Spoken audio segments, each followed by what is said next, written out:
with UCA or Arkansas gear from Johnny O and Peter Millar. Great staff, fantastic service. Bell & Sword, the only Central Arkansas men's store with a tailor on staff to fit you. So go now to Bell & Sword, 1011 Oak Street in Conway on Facebook and Instagram. Genesis of Conway presents Craig O'Neill each week when he joins Roger, Baz, and Justin on Morning Mayhem. Genesis of Conway, the future of luxury today. There's no one-size-fits-all when it comes to football weekends, and that's what makes Yingling such a great pick. From traditional lager to light lager, flight, golden pilsner, and black and tan, they brew a beer for everyone's taste. Whether you're manning the grill or setting up a tailgate or just watching with your friends, Yingling's got a flavor that fits the moment. Brewed with nearly 200 years of tradition by the oldest brewery in America. Yingling, legends stand the test of time. DG Yingling and Son, Pottsville, PA. We got the big deals at the Big Rock. Got the big deals at the Big Rock.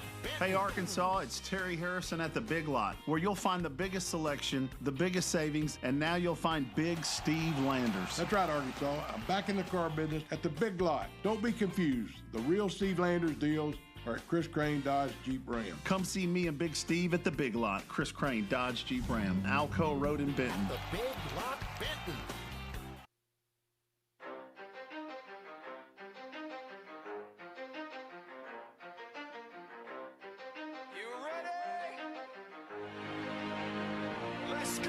You're in the zone, coming to you live from the Oaklawn Hot Springs Studio. Oaklawn, Arkansas's only casino resort. Now, here's Justin Acri and DJ Williams on the Buzz Radio Network. This is 10% luck, 20% skill, 15% concentrated power of will, 5% pleasure, 50% pain, 100% reason to remember the name. The Zone at the Little Rock Touchdown Club is brought to you by Arkansas Spine and Pain. Whether your head, neck, upper body, or lower body are giving you problems, ASAP can get you back to a pain-free life. ASAP. Life begins when pain ends. For more information, go to their website at arkansasspineandpain.com. Notre Dame does have to snap the ball one more time. They're in victory formation, and this one's going to come to a merciful end. It needed to end. Notre Dame has come to Fayetteville and blasted the Razorbacks. Their fans celebrate on the far sideline. Sam Pittman, Marcus Freeman meet at midfield. 56-13, the final. I get it. If I was a fan, I'd be mad at me too. You know, I'd be frustrated as hell with me. But here's what I'll say. As long as I'm the head coach at Arkansas, I'm going to fight my butt off to get the guys out there. And how long that is, that's not – it is partly up to me because of what we put on the field. But that's not my call. And if I'm worried about that all the time, I won't be able to do as good a job as I possibly can. But I will say this, if I was the fans, I'd be mad at me too. Well, that's how it ended on Saturday. Obviously, a lot has changed over the last 36 hours or so when we welcome you into the zone. It is 10:08, and Christian, I'm getting feedback on our tie line. Not sure why there, but appreciate you tuning in and joining us. DJ Williams, Justin Acri here. We're at the Little Rock Touchdown Club. We'll be joined by Craig James coming up in a little bit, and looking forward to that. And we're going to talk a lot about Sam Pittman being let go at the University of Arkansas. Bobby Petrino not only has been named the interim head coach, he's also been he's made the administration aware that he would like to be considered for the permanent, thank you, Christian, head coaching position at the University of Arkansas. In addition to that, this morning there were more moves. Arkansas has cleaned house on the defensive side of things. Travis Williams has been let go as the DC. Coach Woodson has also been let go, and Deke Adams, the defensive line coach, has also been let go. So Arkansas starting over, and the good news is you got an extra week to try to get them into shape and get them right before they play Tennessee. I don't know if that's enough time, DJ, but big things happening, and I think the level of shock is approximately zero for most of us at this point. Yeah. The only question really was, were you going to wait until he got to a losing record to try to save yourself a couple of $1 million? And I'll say this, too. Coach Pittman is under no obligation to cut what he is owed by his contract. But I do think if he wants to garner a little goodwill as he rides off into the sunset, or maybe goes gets another job, I don't know. I hope that he will work with Arkansas, because I think taking the full payout while he may be entitled isn't the right thing to do. And they could have ridden this thing out and let him lose a couple more games. And well, there you go. Wait. Contractually now, we don't have to give you any more than we are. So give him, what was it, 9.8 to 6 points? It's like 9.1 to 5.9 you want him or to something. cut them a check for $3 million, essentially? No, I'm not saying he's obligated to. I'm just saying they could have waited. Let's be honest. I mean, he was going to end up with a losing record if they had waited till the end of the year. Yeah. Anyway, just a thought. That's neither here nor there. It's not my money. I don't care. You wouldn't do it? I don't know that I would, but I'd like to think that he would. So. No, I would be shocked. And it is what it is. If it came down to waiting over a couple $1 million when you have a multi-million dollar industry and program up there at the University of Arkansas, that would have been a joke. I think they did it when they needed to. You clearly saw a team that had let go of it all. Yeah. It was very much on display. And the thing that makes it worse is because we all sat up here and we all said, even from what we've seen already, I could see them going in there and upsetting Notre Dame. So it'd be different if we got blown out by a team we knew we had no business being on the field with. But when you actually do, and then that product is put out on the field, it makes matters 1,000 times worse. Because that is just straight from the top, and it trickles down into your effort and into your play and everything. And I'll say this, I watched the tape.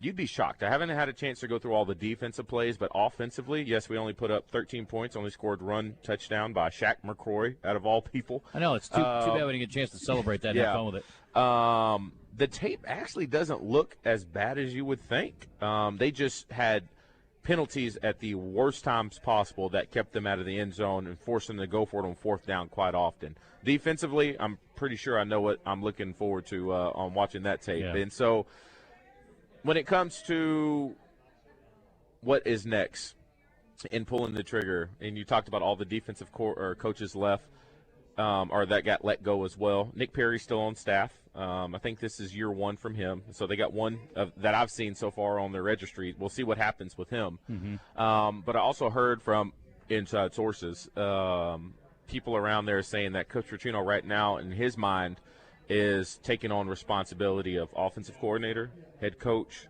and defensive coordinator, which I'm just like, whoa. Because the thing is, what do? I called Coach Nutt this morning, and I asked him, can they hire somebody right now? First thing he says, one, who are you going to get that's already on staff? They're just not going to leave in mid-season. And then you could get somebody who is out of coaching right now. You can hire them at any point that you want. So somebody suggests the Oklahoma State defensive coordinator who just got let go. Yeah. Because he's worked with Petrino before. Yeah. You need somebody, in my opinion, who has some sort of a relationship with Coach Petrino, just so they know what they're getting into. Do you need somebody who's got a relationship with the players? I mean, are you going to bring in an outsider at mid-season here? I don't know who else you get that's going to have a relationship with the players. And if you don't have anybody that's already qualified on staff, I guess, yeah, they'll have to figure that out. That's a big hurdle to clear. I'm not worried about the offense. I think they'll still, as long as they work hard, play hard, and I don't think Coach Petrino is going to let anybody not do those things, I think the offense will be competent for sure the rest of the season, right? There's no indication otherwise. Agreed. I agree with that. The thing is, I'm curious. I think right now what it looks like is Coach Petrino's head coach. All right, I'm going to get rid of the issues and had the conversations to let them go. That's what it looks like. We don't know if that's how it went down. Anytime there's a coaching change, you know what's coming if you're a coach. And so I don't know, as soon as they're let go, do they get paid out the rest of their contract? I don't know. That'd be a really good question to ask. So. I would assume so. Do they want a head start on what's next for them? Probably so. Yeah. And so it could have also went this way of, okay, we know there's going to be a change. Regime, doesn't matter who it is. Coach Williams probably knows Coach Petrino, if he gets the head coaching job, probably doesn't want me anyway. Hey, fellas, y'all want to go ahead and get a head start on this? I don't know. Mm-hmm. Those conversations could have happened as well. But if it didn't go that way, then doesn't that kind of give you some kind of insight into what Coach Petrino's probably been thinking all along? Is like, what are we doing over there on that side of the ball?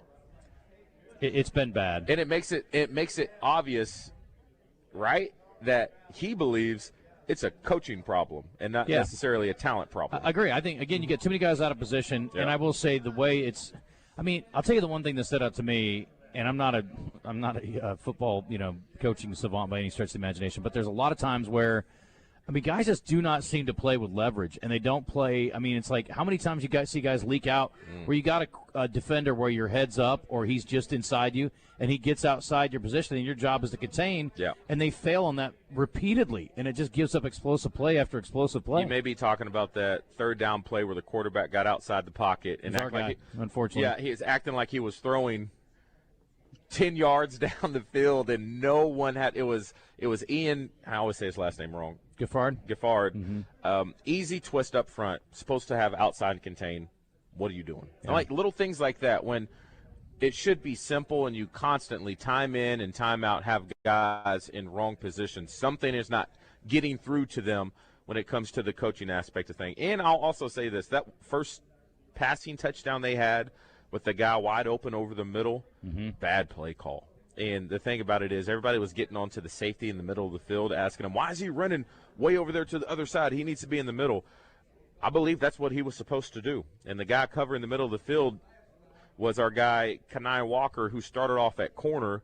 And to have a corner supposed to rotate towards the middle of the field, that is a tough, and very extremely tall task to ask of him. Yeah. Putting him in bad position to essentially fail. So bad play calls, players not doing what they're supposed to do. Yeah, it was time to make a change. All right, couple things here. We can start talking over the next few days and few weeks, I guess, about who you want to be the next guy. One of the questions of the day today is, Christian, about Coach Petrino, because obviously he's going to handle business until the end of the season.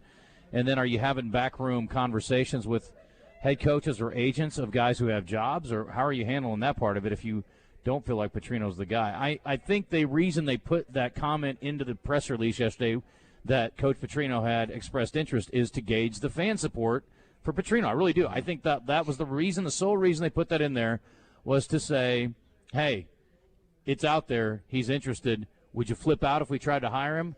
Are you interested in it? The people nationally are talking about it. It's not a very popular thought process, I will tell you that. But I'm just curious. I'm curious what our listeners think about that. So that's going to be one of our questions of the day. And the other one is, had a wild affair last night, Chris, in the NFL. We're going to do some game balls and jock straps later. That may come up. But Cowboys and Packers, final score 40-40. That's a bummer, man. Don't like tie games. They need to stop that.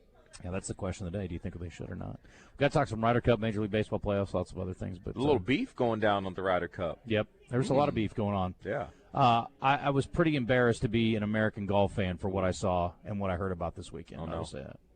We'll talk about it. All right, so phones are a crapshoot. We've had issues. We're still working through them. 501-661-1037. You can call if you want to. D3 Auto Sales text line's working. And I'll tell you a guy that I'm going to throw out there just as an option. It was mentioned this morning. I read of one thing, and again, it may just be a rumor, that he's interested. He's 53 years old. He's at the Touchdown Club last year, and he charmed the pants off of me. Dan Mullen. He's younger than I thought he was. He's accomplished, and he's doing a great job at UNLV. Unfortunately, right now, I think Arkansas may be closer to UNLV than they are to Mississippi State or Florida, but I do think he's a guy that could do the job. And so I'm just going to float that one out there early, and I'll say this. This is how I gauge everything. If this is the worst we're going to do, then I feel pretty good about who they're going to hire next. I know Rhett Lashley's been a popular name over at SMU. And, again, I think we've debated for months, how much money will it take. And if it's going to take, $10 million to get Rhett Lashley, I got to think there's other guys who might be better options. So there's going to be a lot of names thrown out there, though. Guys we know, maybe some guys we're not as familiar with. But there are a lot of good coaches out there, and I do think Arkansas is a potentially attractive job. And I will say this, too. I'm reading from some people online, and I'm sure we'll get some people that will call in or text over the next few weeks that are going to say the same thing, that they don't want Yurachek involved. They don't like Yurachek. They want Yurachek fired.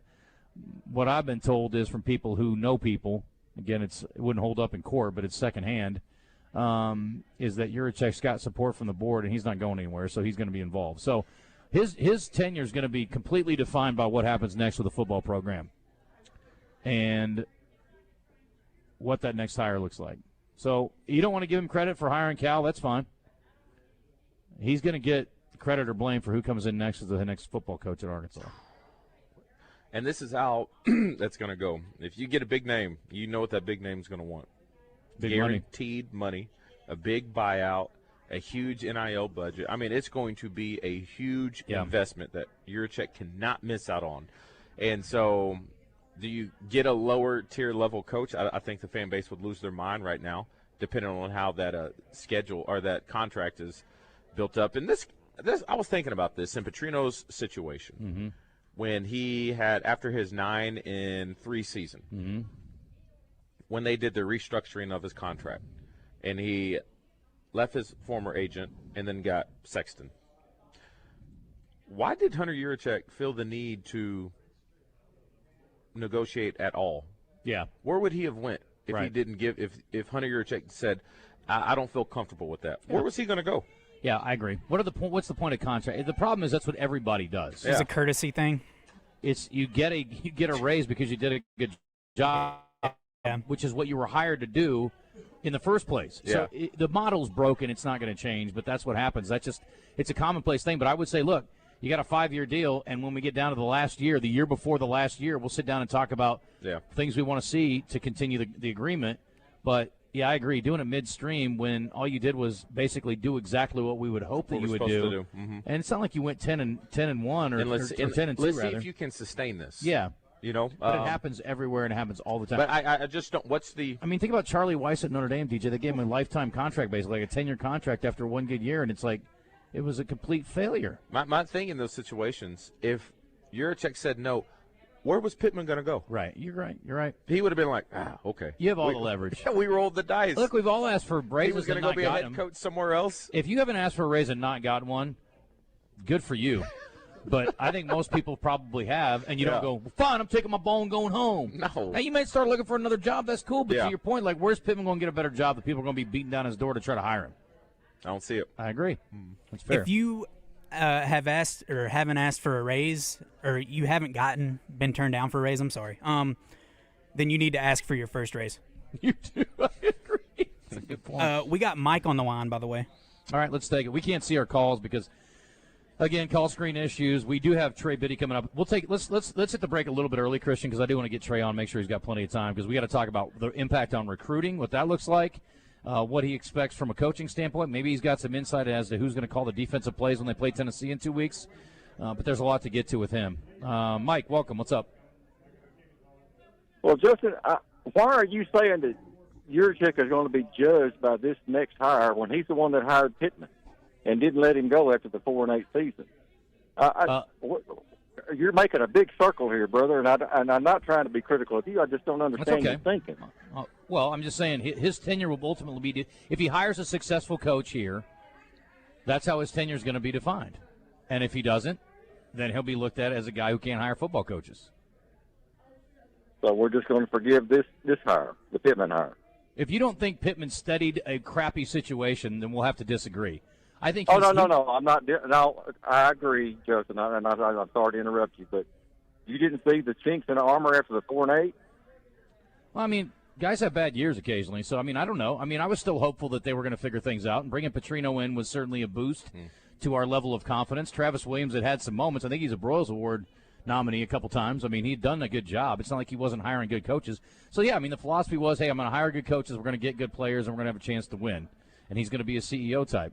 I wasn't excited about the hire in the first place, but there was a huge swell of groundswell of support from former players and guys who'd been around him and coaches who knew him and things of that nature. And I'm not cocky enough, again, I'll say it again, to believe that I know everything and I should be the guy that people listen to when you go to hire. I wanted Mike Leach, to be honest with you.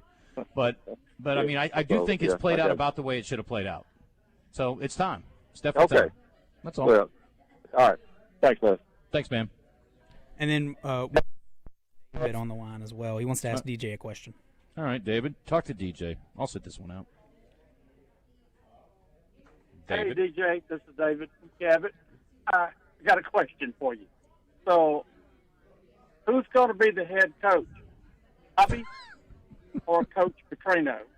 and based off of your answer there, what's it going to be like in the team meeting with him today?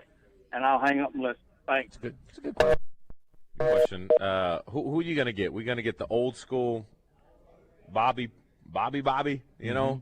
Or are we going to get this new kind of mellowed out Coach Petrino? Don't you think there's a standard that hasn't been met in this season so far?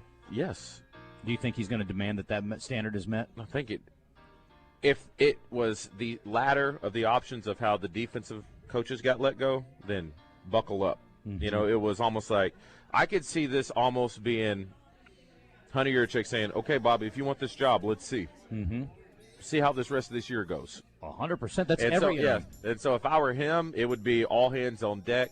Now, the thing is, if he transforms back into the guy that I know, he sheds that clothing and then the wolf comes out, and I would be shocked if we don't. The way we'll be able to know how that team meeting went today is if a couple players hop into this portal that they now have a chance to transfer. But we'll see it quick. I don't know where they're going to go, but they may be like, I don't want to be here. It is a risk reward for him because you want to have a standard met. You want things done your way because if you're going to have a chance to audition for the job, which is basically what he's doing, you want to give your best impression of your coaching self, right? 100%. But at the same time, you do risk if you go bulldog on these guys, losing some hearts and minds and some players potentially. I know, but I think the message that it sends is probably more important than the outcome in the moment. The message is, this is now the standard. Are you with it or not? Yeah. And I think when Coach Petrino got to U of A for the first time, within the first week, he weeded out the people he knew could not take us to the next level. Right. And it's unfortunate we're potentially going to have to do this midseason. But when I go back and watch tape, I see multiple guys out there. If I were the coach, they would not step on the football field. Okay. And now that he is the head coach, the reason I see it the way I see it is because of him. And so I know he sees it the same way. So I'm very curious now, all these names, all these people we've paid, if you don't start seeing a shift real quick of them not stepping on that football field unless they meet the standard of the level of play. I've seen a lot of shift. Well, a word close to it if you drop a letter out of it. Yeah. Let me ask you this. Last thing here, and we'll take a break. Is this season lost? Is there any potential in your mind for this team to get to 500? It's hard to see it. It really is. Just because there's no letdown for the rest of the year. And so in order for Arkansas to do well, you have to play at an extremely high level and hope you can get help from the defense. What indication have you had at all that we're going to get help from the defensive side of the ball? The coaching change ain't going to do nothing with that. It's a pure talent / lack of motivation of coaching. And I don't think if Coach Petrino goes to the other side of the ball and has a heart-to-heart with these guys on the defensive side of the ball, that's miraculously going to make them ooh. And I'll go back and watch more tape. There's so many times our guys were in position, we just lack the athleticism to finish the play. So it's tough on that side. It really is. But offensively, like I said, when I watched the tape, I was shocked. I was ready for the worst offensive film I've ever seen. It wasn't that bad. I'll say this. You don't know how a team's going to respond after a coaching change like this. And certainly Bobby Petrino has proven over and over again he's a very good coach. So we'll see if he can have an impact in a positive way. Look at what Oklahoma State did this weekend. A much more competent effort against a high-powered offense in Baylor. It was like 49-27. They weren't close to winning the game, but at least they didn't get beat by 60. So sometimes changes matter, and guys will take a little more, responsibility. Yeah. He couldn't have a rougher out-of-the-gate game than on the road with 100,000 people against Tennessee. Yeah. Good. Okay, let's see. Yeah, well, and a team that's looking for payback after last year's game, too. So, anyway. Braylon Russell got some carries early. Good day. We're back in a sec.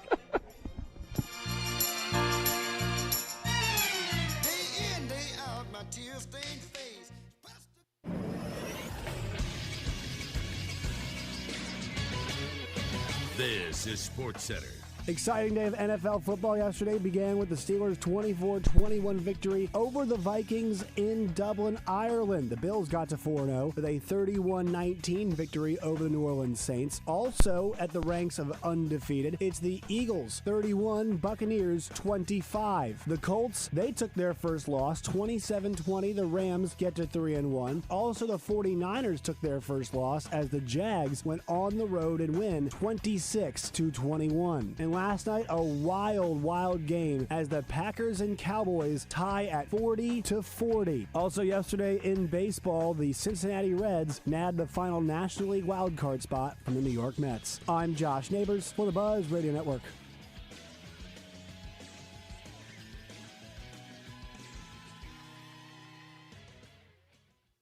Growing up, fall was my favorite time of year. On Saturdays, I'd watch college football all day with my friends, and on Sunday, we all played travel baseball, which was a lot of fun, but as the weather got cooler, it took a bit longer to warm up, and if you're coaching or just watching your kids play, I'm sure that nagging pain returns with that cool air. Hey everybody, Josh Neighbors here for QC Kinetics. It's time to stand up and fight that pain, and the folks at QC Kinetics are here to help. You can get a free consultation. Exercise your freedom to look beyond the options. This is not surgery. This is not pills. It's a simple injection that uses cellular level treatments from your own body. No hospital stay, fast and natural with no downtime.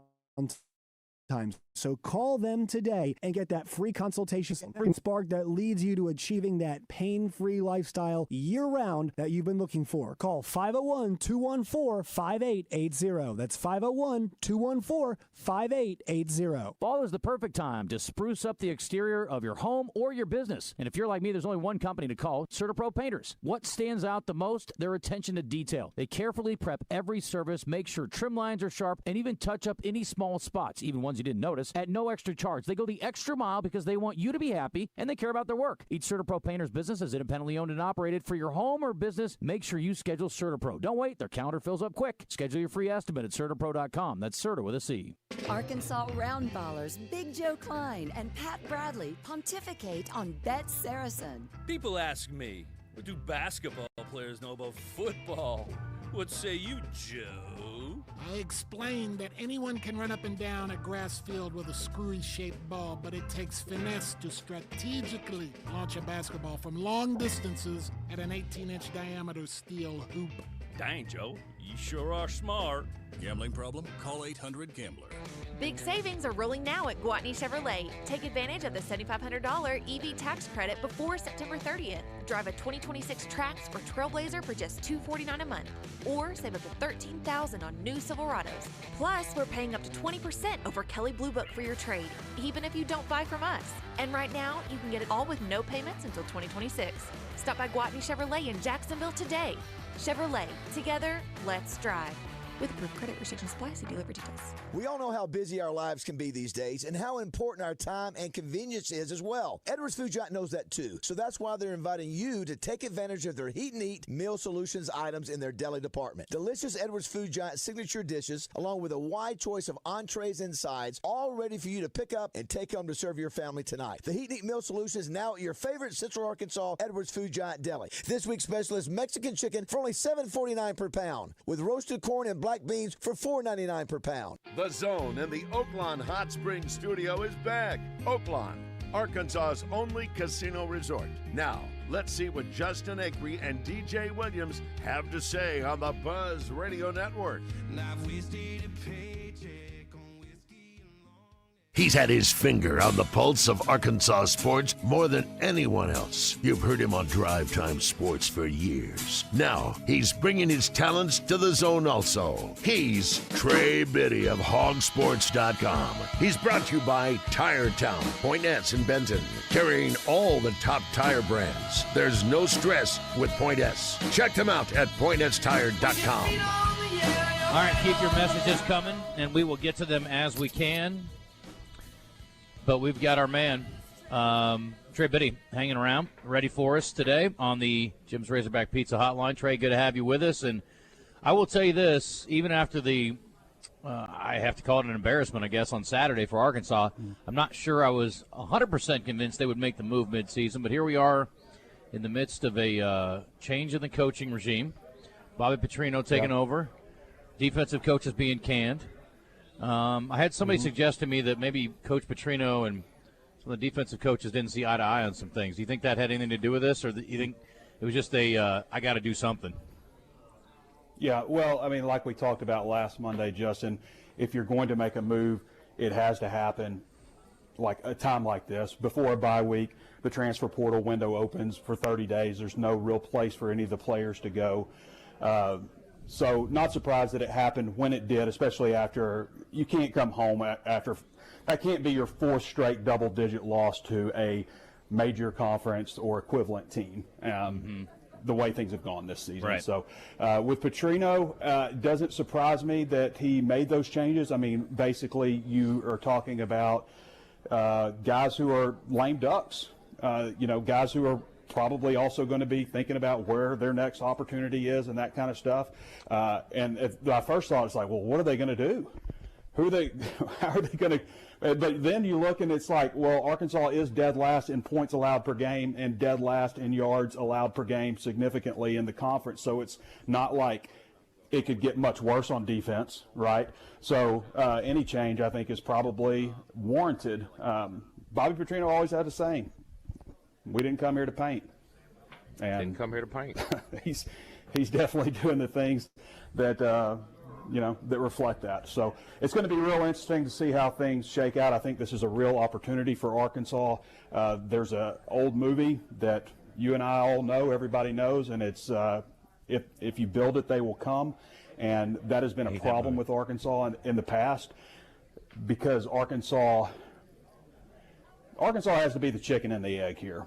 I mean, this is an opportunity for Arkansas to do something big, to push the envelope, to be proactive and aggressive, something that they have struggled in. And I do think that people will come if they build it, if they get the right person in here. So we're in store for a really long coaching search. This was crazy. I hadn't talked to this person in so long, but I was been working late, obviously, yesterday, and I was in the shower, and I got out. Oh, nice. And, I did get out of the shower.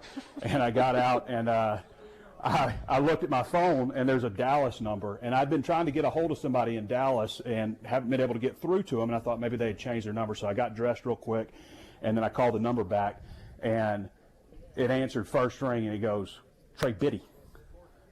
Houston. And I go, Houston? Yeah, it was Houston, and he had come. It wasn't about, people are going to think like it was about 80 job or any of that coming back to Oregon. It wasn't not even discussed. But he had come across the walk and talk, and had just wanted to tell me, he's like, how long have you been doing that? He's like, I thought it was great.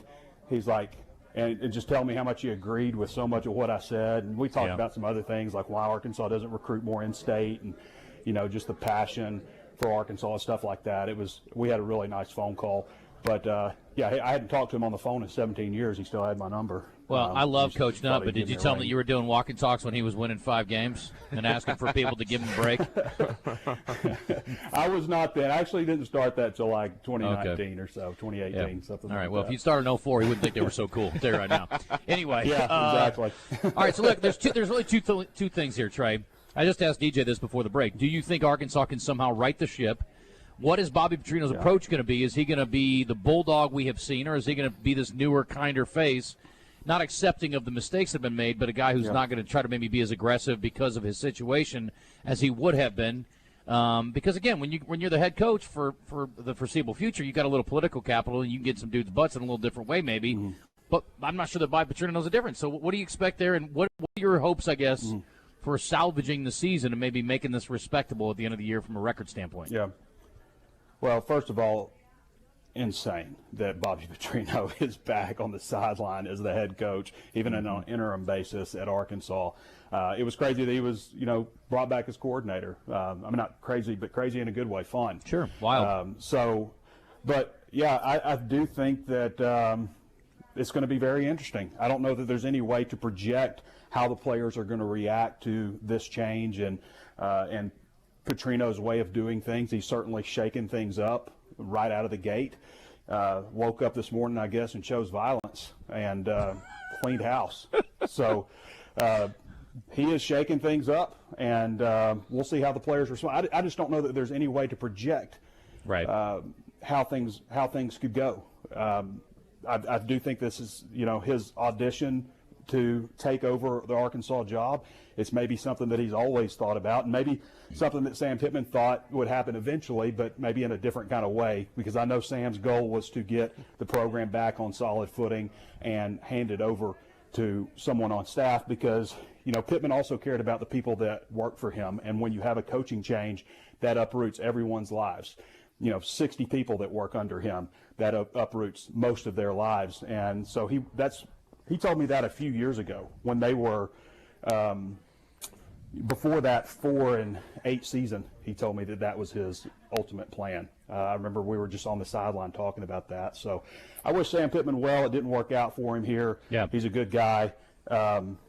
Just wasn't a great football coach for Arkansas. And this is an opportunity. There's so many things that need to change at Arkansas, from the game day environment, the game day atmosphere, to being proactive and aggressive.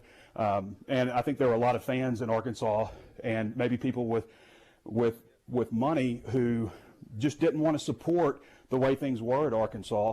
And this is an opportunity to get those people back in the fold, to embrace. One of the things that frustrated me in my comments on my last walk and talk, people were talking about, well, Arkansas just is a poor state, or they don't have money, or they can't do this. I just saw so much can't in my the responses, and that just infuriates me.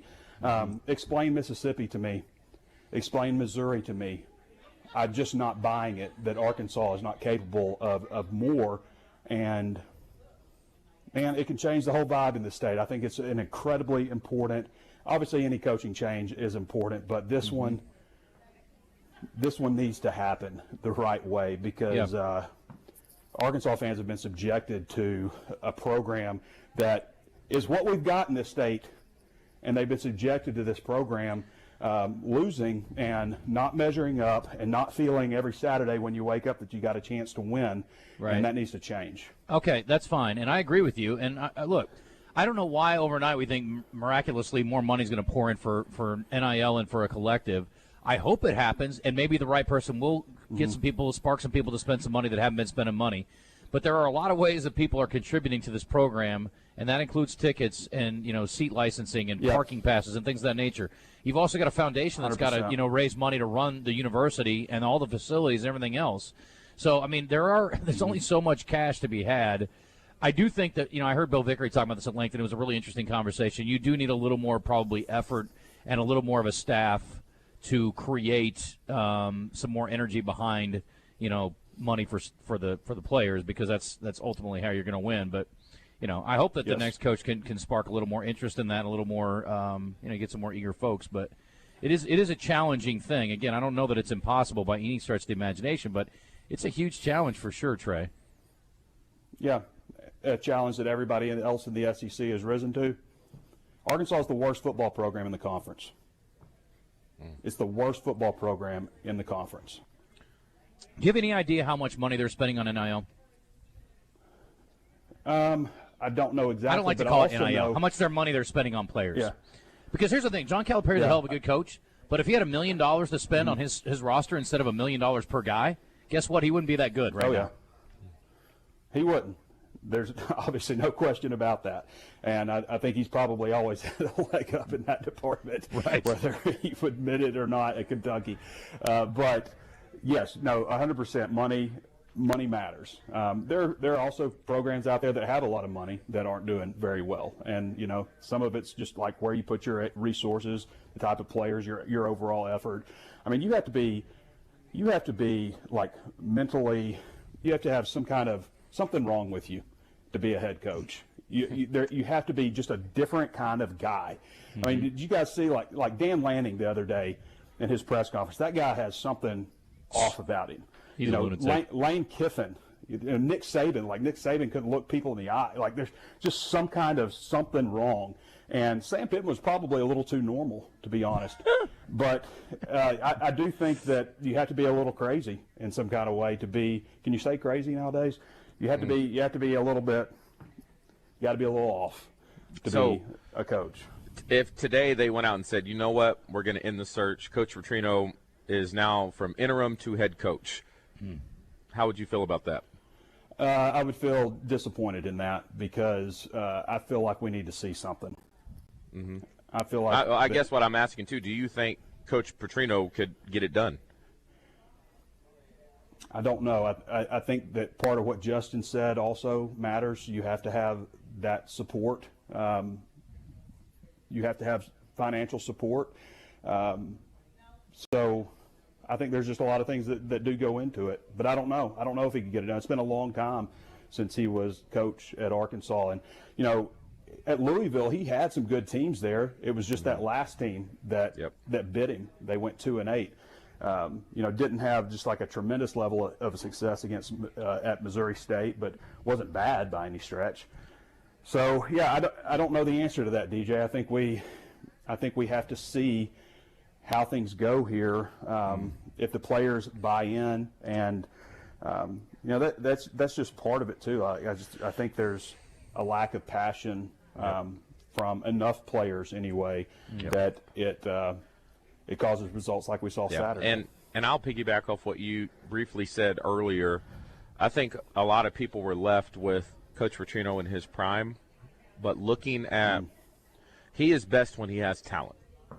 The talent that he was winning with, he didn't bring in. Most coaches are. You know, and you're right. And it was the recruiting aspect. And I think if nothing happened and he was still there, I think we would have seen the drop-off happen regardless. Yeah. I really do think it was on the way.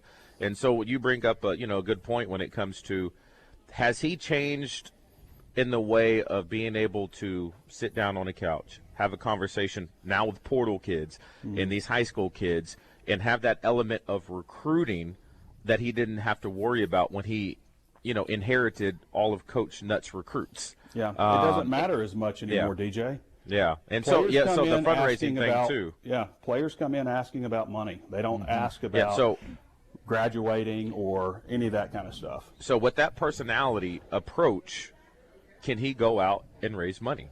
Is there enough people in Northwest Arkansas or around the state that, I know Frank loves them, but can Frank steamroll the bank account? I don't. That's a big ask. Can he bankroll it? No, not individually. He could. He's not going to spend enough of his fortune to bankroll the Razorback football program. Can he get enough of his rich cronies to jump on board with it? Maybe. And maybe that's what it takes. It's going to have to be everybody. And Justin, you make a great point. I don't ever want to tell anybody how to spend their money. I know it is a fortune just to go to a Razorback football game. And then especially, imagine the planning and spending your whole day and your week, getting ready for that Notre Dame game, and it's 42-13, in the first half. Right. That would be infuriating. But I know it costs so much money to do that. But it has to be a mix of everybody. And again, I'm not telling anybody what to do. People have to be inspired to get on board. Right. But it takes, 5,000 to 10,000 people willing to give $50 a month to NIL. It takes big money. I know, boosters. Hunter. You already told me. I'm kidding. And it takes, it takes a little bit of everything. Ole Miss was way out in front when Arkansas. The reason Arkansas did the Drive for Five, that was a complete. Come back, Trey. Come back, Trey. Christian, did we lose him or us? We lost him, it appeared. Okay. Let me throw this out there. Sure. Arkansas has 7 games left. Sorry about that. That's okay. Finish up. But I got a phone call, and I forgot to put it on Do Not Disturb. But the reason that, I've completely lost my train of thought. Drive to 5. Drive to 5. The reason that Arkansas did that is because that's what Ole Miss had. Ole Miss had 5,000 people giving at least $50 a month. And I'm sure Ole Miss is way over that now, but that's why they originally did that. There's 7,000 lawyers in Arkansas, and I just picked that one profession because lawyers do pretty well. 7,000 lawyers in Arkansas. I mean, if you just get those people to give, a certain amount of money, think a few $1,000s each. Think about how much money that is for NIL. But it's also not about just raising NIL moving forward. It is about how much money you can push through the clearinghouse to approve as legitimate spending and not pay for play, because that's where we're supposed to be headed. It's not just about raising money. It's about making sure that it's legitimate and how much you can push through. Right. Yep. And there's legal wranglings yet to be done. All right, Arkansas's got 7 games left. I was asking DJ this, and we'll let you go. I guess I want to ask you about Hunter Yurachek, too. Do you think he's going to make this hire? Yes or no? That's all I got time for. Man, I wish I had that answer, but I hate to give you a maybe, but I've heard both ways. Okay. I've been told that he's solid with the board. That's what I've been told. He's solid with the board. I know that there are boosters that are frustrated with him. Okay. I've heard some say maybe they feel like he's transactional. But I also know that there are boosters that are in full support of him. So 7 games that's going to be the case. Okay, 7 games left. We're not going to get our answer this week. 7 games left. if Bobby Petrino wins, how many is he in a reasonable, realistic conversation about potentially staying on as a permanent head coach? Or does it come down to that? And is it fair to judge him with the current environment, knowing that he's taken over midseason and, again, doesn't have the benefit yet of revenue sharing and the other advantages that Arkansas should have, at least, or at least things that should level the playing field a bit? Well, I mean, I almost feel like they have to get bowl eligible, and think about what that entails, guys. Think about the challenge ahead. You're talking about Texas A&M, Auburn, Mississippi State, Missouri, like beating those four teams. Yeah, 4 out of 7. Or also, like, if you have to win on the road, it's LSU, Texas, and Tennessee. Like those are all those teams are going to be favored to beat Arkansas, every single one of them. So that would be the challenge for him, I think. Get bowl eligible, and then we'll talk. Okay. All right. We'll let you go. That's totally and I'm not giving him that much of a pass. It's not like he just showed up on campus today. No, you're right. He's been there. Yeah, bowl eligible means 4 wins, though, out of these 7 games. Yeah. That ain't no picnic. 3 points in Memphis in the second half, 7 against Ole Miss, 13, and 1 touchdown in an entire game against Notre Dame. I mean, you're still there. Yeah. There's no one to talk about Rhett Lashley out there. Guys, if I could pick a guy right now, it might be John Sumrall. John Sumrall. Tulane? Yep. Yeah. How do you feel about Dan Mullen? Got a break. Dan Mullen is a guy that has won a lot and done a lot with less. And, he's 53 years old. He clearly liked it when he was here at the Touchdown Club, I'll say that. Yeah, had a bad year at Florida. Yep, did have 1 bad year at Florida, which that bad year with the other 3 years at Florida would not get him fired from Arkansas. I think fans at Arkansas would love to have that 4-year window that he had at Florida. And that's not vintage Florida period either. So, anyway, all right. Just want to throw that one out there. That's a guy that, to me, makes a lot of sense for a lot of reasons. You guys ask me a lot of questions that you can use in a soundbite later when I'm wrong, by the way. Hey, listen. I got plenty of those. We've both been wrong about a lot of things. I got plenty. Yeah. All right, brother. Hey, thank you, Trey. Appreciate it very much. Of course. Bye, guys. All right. That's Trey Biddy on the Jim's Razorback Pizza Hotline. Thanks again to Point S Tire Town down in Benton. We appreciate them. We got to hit a break. It's 10:51. You're in the zone. We'll wrap things up for this hour on the other side.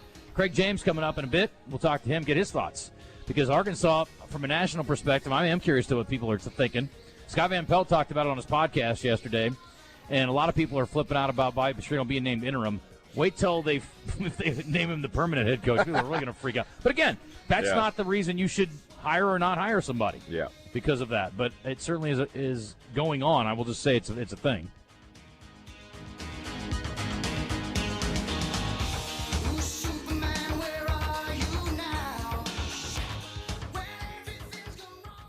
Would you like to win the ultimate hunting ATV? Stop by Honda Russellville right now through October 17th to win a new Honda 4-man 4x4 ATV with winch, tire, and wheel package. Check us out online at HondaRussellville.com or on Facebook.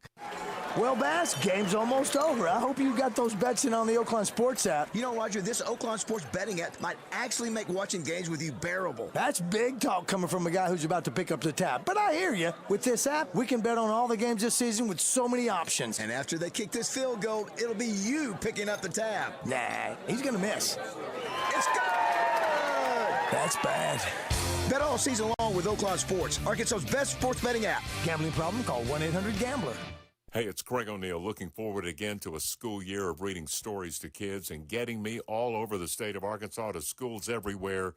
My GV80, Jenny from Genesis of Conway. And they've got a great story, a huge selection of pre-owned trade-ins, low mileage, terrific low prices, and top of the line. It's a story with a happy ending for you at Genesis of Conway, the future of luxury today. I'm Dr. Lowry Barnes. When it comes to orthopedic care, there's no place like the Orthopedic and Spine Hospital at UAMS Health. We built this hospital just for you. With state-of-the-art surgical suites, advanced technology, and the state's largest group of fellowship-trained orthopedic surgeons. It's the best place in Arkansas to get you moving again. And if you need urgent orthopedic care, UAMS Ortho Now is right here for you at the Orthopedic and Spine Hospital at UAMS Health, where motion lives and service leads. Hi, this is Ted Upshaw from Accountable Roofing and Remodeling. Let us bring our over 30 years of experience to your next project. We are certified shingle masters, licensed, bonded, and insured. Are you one of the thousands of Arkansans who has received a non-renewal notice from your insurance company due to the age or condition of your roof? We can help. We offer multiple financing options, from help with your deductible all the way down for zero down for the entire project. Call today for your free evaluation, 501-621-0500, or visit us at accountablerr.com. Football fans, get to Brewski's Pub and Grub, downtown Little Rock and North Little Rock. Brewski's is your ultimate game day headquarters. The Brewski-tron is bigger than life, TVs cover every single wall, and the game sound is always on. Plus, happy hour till 7 Monday through Friday with drink specials every single day. Fuel up with Brewski's famous smash burgers, wings and 11 sauces, sandwiches, and more. Catch every single NFL game on Sunday at Brewski's. Brewski's Pub and Grub, your home for football all season long. We set the jailbirds free. It's criminal not to hire Lion Legal. For exceptional communication and exceptional results in all criminal-related legal matters, hire Lion Legal to come roaring to the rescue. Welcome back to The Zone with Justin Acri and DJ Williams on the Buzz Radio Network. All right, I want to tell you about some friends of mine, and they, of course, are over at UAMS, and I appreciate them very much. And if you are dealing with an orthopedic issue after the weekend, maybe get out and had a little weekend warrior time. Maybe you turn the Razorback game off at half and went out and tried to play catch with one of your kids or one of your buddies, and you sprained an ankle or hurt your shoulder. I get it. I mean, a lot of people didn't even make it to halftime. The Orthopedic and Spine Hospital, UAMS Health, with our friends at Ortho Now inside, 8 to 8, Monday through Friday, and on Saturday from 8 until noon, conveniently located right in the middle of the capital city. They're on 801 Cottage Drive. You're going to roll up, you're going to roll in, they're going to take care of you. You're going to see an orthopedic surgeon who is fellowship trained. You're going to get the best possible care. You're going to get x-rays if you need them. You're going to be taken care of, and you're going to be well evaluated. So any kind of injury, again, it doesn't matter your age. You just roll up in there, and they will take care of you. It is a walk-in clinic, 8 to 8, Monday through Friday, and 8 until noon on Saturday. It is Ortho Now from our friends at UAMS. There's a lot of games from over the weekend I want to dive into. Major League Baseball playoffs are now set. Mets missed the postseason. They are, I'm sure, quite disappointed. Kind of spit the bit late, Christian, but it's not the only team that did that. They're not the only one, yeah. Yep, and we open with, how about Red Sox-Yankees in the postseason in a 3-game set to move on in the American League. Pretty awesome. AL East heavily featured because the winner of that will move on to face the Blue Jays. There you go. Detroit Tigers and the Cleveland Guardians. Those games are the first games. Those are being played at 1 o'clock. I think these are actually Eastern time. I'll double-check that. Yeah, it's Eastern, so it's actually noon. They play at noon, and then the Red Sox are at 5 o'clock on Tuesday. So these all start on Tuesday, I think. Yeah, NL ones do too. The NL is Cincinnati Reds at the Dodgers. They start at 8, and the Cubs are in the afternoon hosting the Padres at 2:08. Those games are all on ABC. Or ESPN. Yeah, for the Cubs and the Padres are all on ABC. So, anyway, yeah, it should be awesome. Excited about it. And then you get, Seattle obviously is in the mix. They're going to be hosting the winner of the Tigers and Guardians. As you mentioned, the Blue Jays get the Red Sox and Yankees winner. And then in the National League, the Phillies get the Reds and Dodgers winner, and the Brewers will get Padres Cubs. So potentially the top two teams in the Central facing each other in the next round. So World Series starts October 24th. Mark your calendars. We got to talk about the Ryder Cup too. Some good, some bad. I will give a little credit. I hope that the Arkansas football team operates like the U.S. Ryder Cup team did, where they played dead for 2 days and then rose to the occasion on the final day and made it pretty damn interesting on a Sunday. So there were some other things outside of the actual golf, though, that were problematic, concerning, and have got to be addressed. And so we'll do all that coming up. Craig James will join us on the other side. We'll get his thoughts on the situation in Arkansas, find out what he's up to these days, talk about his time at SMU, getting that NIL cash before it was even a thing, and much, much more in the zone on this Monday. Stick around.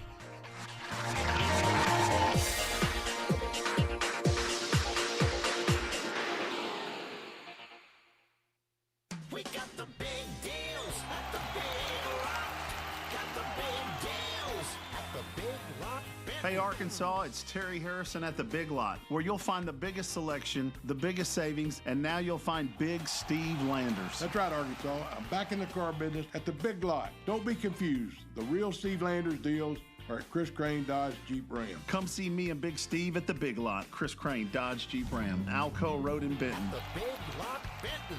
Protection starts at the top of your business and the top of your home. Absolute Roofing and Construction will make sure you have the absolute protection for your home or business. Free estimates from Tiger Lee, licensed, insured, and bonded with an A+ rating with the Better Business Bureau. Absolute Roofing works all over the state. See their work and get in touch on Facebook at Absolute Roofing and Construction, covering the state one roof at a time. Call Tiger Lee for your free estimate, 501-380-5543.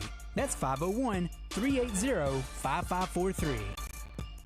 Get in the conversation with live fan feedback at 1037thebuzz.com. Presented on The Zone by Gwatney Chevrolet in Jacksonville. Game time or playtime, we're here all the time. I wish you had more time. 1037 The Buzz, KABZ, Little Rock.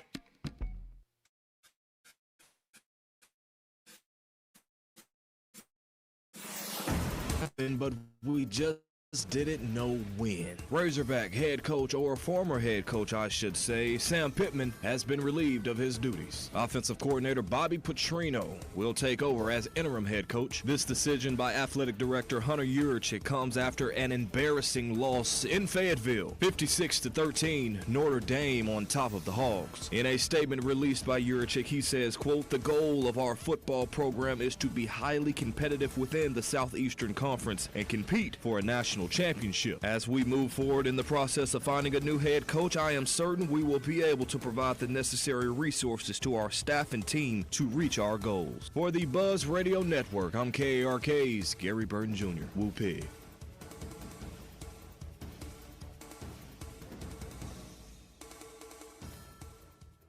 Mike Washington gets in the zone with Justin and DJ each week. Brought to you by Red River Auto Group. Visit redriverauto.com. Your next ride is waiting for you at Red River Auto Group. Weather from the Fletcher Weather Center with KARK's Pat Walker. Warm, dry weather is here. Today it'll be mostly sunny with a high of 86 in Little Rock this afternoon. Tonight we'll see a few clouds increasing throughout the night. Call it partly cloudy with a low around 65. And another warm day tomorrow, partly cloudy, a high of 85 degrees. With the Buzz Radio Network, I'm meteorologist Pat Walker. Benihana Happy Hour Specials, $3, $6, $9. Sushi, food, and cocktails. Available 5 to 6 p.m. Monday through Friday at Benihana Bar. At Arkansas Spine and Pain, we believe one thing above all. When pain ends, life begins. Whether you're chasing a touchdown, a grandkid, or just chasing relief from chronic pain, we're here to help you get back in the game pain-free. Proud sponsors of the Little Rock Touchdown Club and proud to serve Arkansans who refuse to let pain win. Call Arkansas Spine and Pain today, 501-227-0184, because when pain ends, life begins. Arkansas Spine and Pain, ASAP. Big savings are rolling now at Gwatney Chevrolet. Take advantage of the $7,500 EV tax credit before September 30th. Drive a 2026 Trax or Trailblazer for just $249 a month. Or save up to $13,000 on new Silverados. Plus, we're paying up to 20% over Kelley Blue Book for your trade, even if you don't buy from us. And right now, you can get it all with no payments until 2026. Stop by Gwatney Chevrolet in Jacksonville today. Chevrolet, together, let's drive. With approved credit restrictions apply, see dealer for details. Morning, Zoe. Got donuts. Jeff Bridges, why are you still living above our garage? Well, I dig the mattress, and I want to be in a T-Mobile commercial like you. Teach me, Saldana. Oh, no, I'm not really prepared. I couldn't possibly. At T-Mobile, get the new iPhone 17 Pro on them. It's designed to be the most powerful iPhone yet and has the ultimate pro camera system. Wow, impressive. Let me try. T-Mobile is the best place to get iPhone 17 Pro because they've got the best network. Nice, Jeffrey. You heard them. T-Mobile is the best place to get the new iPhone 17 Pro on us with eligible trade-in in any condition. So, what are we having for lunch? Dude, my work here is done. The 24 monthly bill credits on Experience Beyond for well-qualified customers plus tax and $35 device connection charge. Credits end and balance due if you pay off earlier. Cancel. Finance agreement iPhone 17 Pro, 256 gigs, $1,099.99 and new line minimum $100 plus a month plan with auto pay plus taxes and fees required. Best mobile network in the U.S. based on analysis by Ookla Speed Test Intelligence data 1H2025. Visit T-Mobile.com. Ray Tucker with good news for enthusiasts of Triumph motorcycles. Honda of North Little Rock now carries the legendary classics and cutting-edge rides. We have the Bonneville Bobber, Daytona 600, the TF450X, the Stunning Elvis Presley Edition, and the Rocket 3 Evel Knievel. You get the idea. Come see us at Honda of North Little Rock, your family fun headquarters. Did you get us switched over to shelter insurance? Actually, I found a deal online. You did. Does your deal come with award-winning customer service? Oh, I'm not sure. Does the deal include a local agent? Doesn't actually say. Can we create a customized plan that fits our needs? Let's just call the local shelter agent. For insurance that fits just right, find a shelter agent near you. See shelter agent Madison Buse in England, Matt Cooper in Russellville, or Todd Session in Morrilton today. This is the Pigskin Preacher, bringing you the word. Freddie is a little beagle who serves his country by working as an agriculture detector dog at the airport in Washington, D.C. When a recent traveler from Egypt had 100 pounds of illegal, undeclared food in his suitcases, Freddie walked around sniffing it, and the fellow decided to kick him. Thankfully, United States officials kicked him out of the country. Good. The way a person treats all of God's creatures, great and small, says quite a bit about them. May we all strive to be kind and gentle. Stop by and register at your nearest Doublebees for your chance to win a brand new Bad Boy 550 four-wheel drive side-by-side, purchased from the Bad Boy Superstore in Searcy. This terrific Bad Boy vehicle will be given away on a special broadcast of Drive Time Sports, October the 8th. Need not be present to win. Arkansas Roundballers Big Joe Klein and Pat Bradley pontificate on Bet Saracen. People ask me, what do basketball players know about football? What say you, Joe? I explained that anyone can run up and down a grass field with a screwy-shaped ball, but it takes finesse to strategically launch a basketball from long distances at an 18-inch diameter steel hoop. Dang, Joe, you sure are smart. Gambling problem? Call 800-GAMBLER.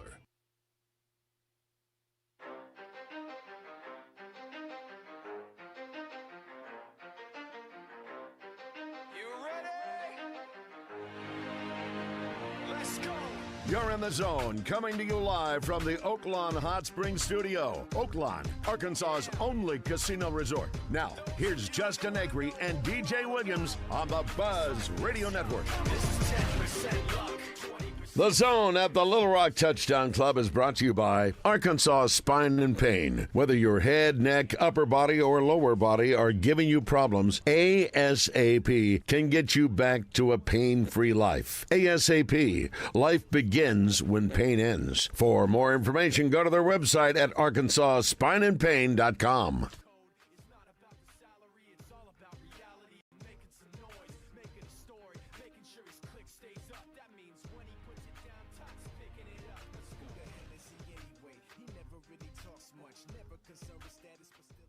The Red White Report is brought to you by Ortho Now, your walk-in solution for orthopedic care at the Orthopedic and Spine Hospital at UAMS Health.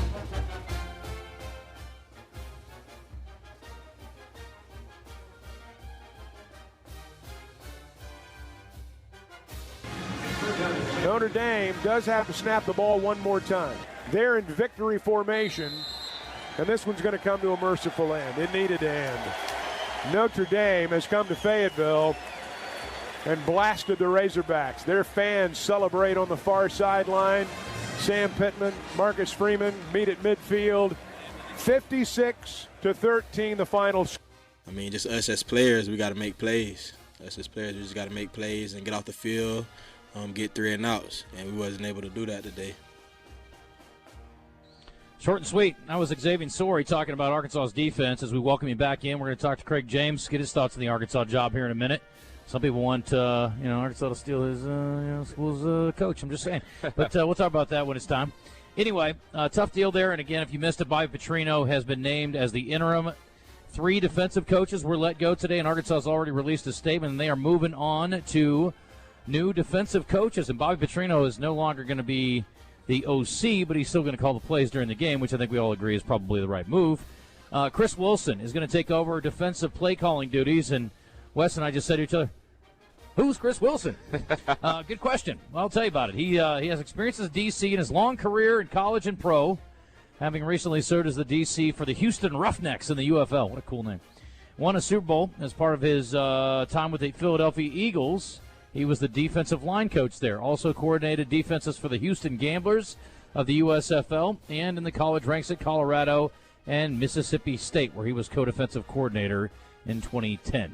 There are a couple other moves coming along here, but I won't spend a whole lot of time on that, but I'll just tell you that that's the big one, because everybody's like, well, what are we going to do on defense? Well, that's what they're going to do on defense. So anyway, Arkansas's got the bye week this week. Next up, of course, is Tennessee on the road. Tough schedule looms. Tennessee squeaked one out against Mississippi State in Starkville this weekend, and I think that probably says as much about Mississippi State as it does about Tennessee. We were waiting to see, are the Bulldogs legitimately going to be a contender? Well, it looks like they're going to be a tough out for sure.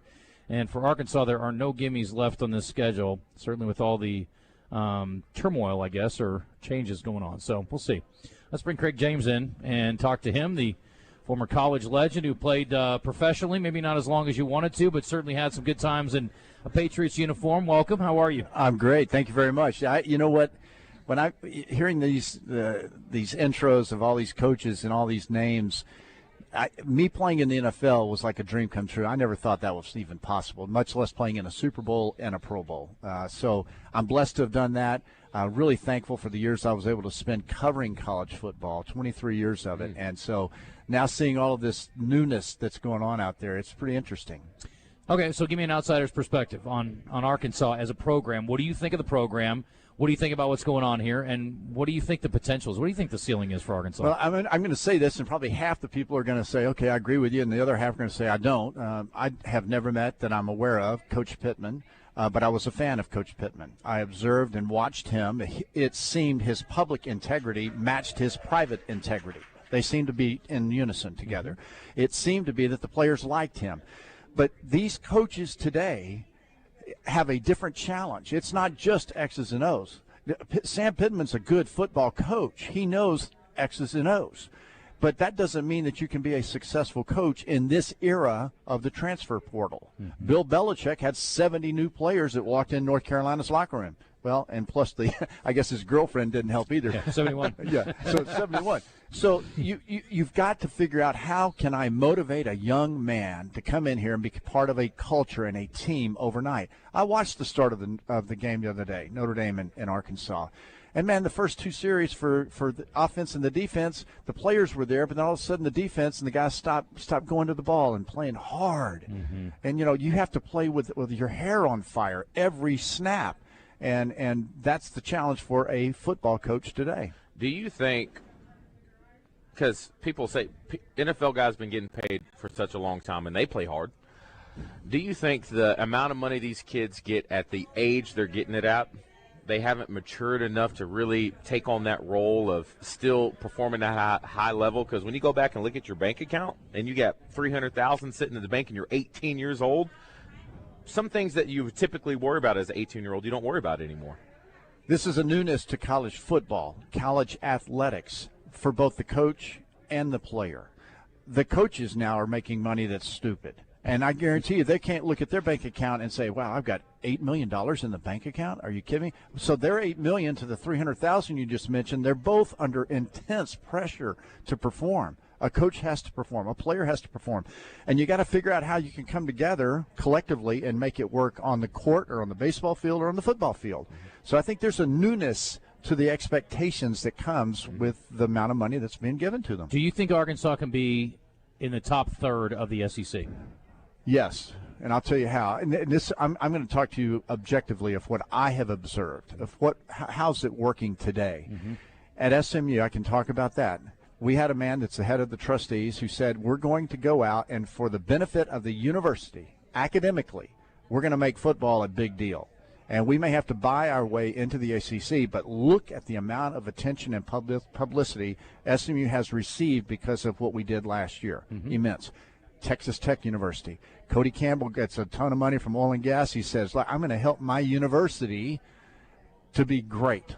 And all of the athletes that have come in there now, they're the model. If you can do it, but you've got to go spend the money. And don't think of it as spending money on just a player. You're spending it on the university. If you have success at the university level athletically, it's going to spill over into your academics. It absolutely does, and there is a direct correlation. I was talking about this with Bill. Bill and I had a long talk this morning, Vickery. There's a direct correlation to enrollment. I mean, people are paying attention to your university. Look at all those kids in that magical, although scary moment, at Virginia this weekend. I mean, kids want to be a part of that kind of thing, and so it does impact enrollment. It does kind of change the image of your school outside of sports when you are successful in sports. Academic applications were up 65% at SMU after last year's success. Wow. 65%. And 20% of those could get in. Maybe. I mean, you know what I'm saying? And that's a lot of money that then goes into paying more money for your professors. And so your departments become better. Texas Tech, go back to them. They spent $1 million on the softball pitcher last year. Right. They're playing in the national championship game against Texas. Look at the millions of dollars of free advertising they got as a university because of the $1 million investment into a young lady. Yeah, we got to figure out where that money's going to come from. John Tyson basically funded the basketball program. We were talking about Cal. Cal's a great coach. Cal's got a lot of experience, but if he's got $1 million instead of $1 million per guy, they look a little different this year, right? Yeah. And you got to figure out where that money's going to come from, and I'm not sure what that looks like. I believe each university has a lot of money. It's a matter of the proper appropriations. Prioritizing. Where are you going to put that money? Yeah. And our former president at SMU did a phenomenal job for 30-plus years, but he would not have done what David Miller, the trustee, decided to go do. You've got to have somebody that's running that trustee department that's going to make the call on his own or her own and go do it. You can't have politics taking place inside your trustees. They've got to say, okay, we're going to go all in on this athletic side because it's going to be good for academics. We're talking to Craig James here at the Little Rock Touchdown Club. If you're just tuning in, he'll be speaking to the club a little bit later on. I will say it is going to coincide with a media conference that the athletic director and Coach Petrino are going to hold today at noon. So we're going to maybe try to monitor both, but we'll see how things go today. But we're looking forward to hearing your comments to the club, too. I know David's going to walk you down memory lane because he was obviously a guy that played at Arkansas. He's brought some good and bad memories, I'm sure, from SMU. We had Eric Dickerson here last year, which was a great treat, too. I don't know what's in the water over in the Dallas area, but both you guys have aged very well, I will say. Better than Baz has, for sure. Yeah. But do you have a relationship with Eric at this point? Eric and I I'm really glad you asked that. Eric and I are very close. One of my closest brothers. We're brothers in Christ. We love each other. We play golf all the time together. We created last year the Pony Express Award. It's for the nation's most outstanding tandem. That can be two safeties, two corners. It can be two linebackers, two offensive tackles. And so last year, Shadur Sanders and Travis Hunter were the winners. The other unique part about the Pony Express Award is it's selected by the players in college football, not the media. That's cool. And so last year's selection committee were the captains for SMU. This year we have them spread across the country. So the PonyExpressAward.com, you can follow us there. But Eric and I are really close, and just we marvel at 50 years of friendship. Mm-hmm. And it can happen. You can compete with someone and still be friends. Yeah. And have a lasting impact. Absolutely. We talked about the amount of money for players and coaches, and the broadcasters get a pretty good check, too. You did that for a long time, and the thing I like about being a broadcaster is you never lose a game. It's kind of cool. What are your best experiences there? What are you doing these days, too? I got to ask that also. And as a broadcaster, you don't worry about sales necessarily. You got to do well on your job yourself. But but sales are sales. Yeah. Send me my check. Right? No doubt. I was blessed to have started in the initial 5 years of College Game Day with Fowler and Corso. Yeah. And me being able to run around and experience that first game on the road at Notre Dame, South Bend in 1993. And from that game on, we were on the road because the energy and the crowds. So that foundation for College Game Day was fun. It was also an era of broadcasting, I would say, is the golden age. There weren't a lot of outlets. When we went on the air, you really had to know what you were talking about. People were depending on us to bring them credible information from coast to coast. And, yes, we had fun, but, we kept our shirts on.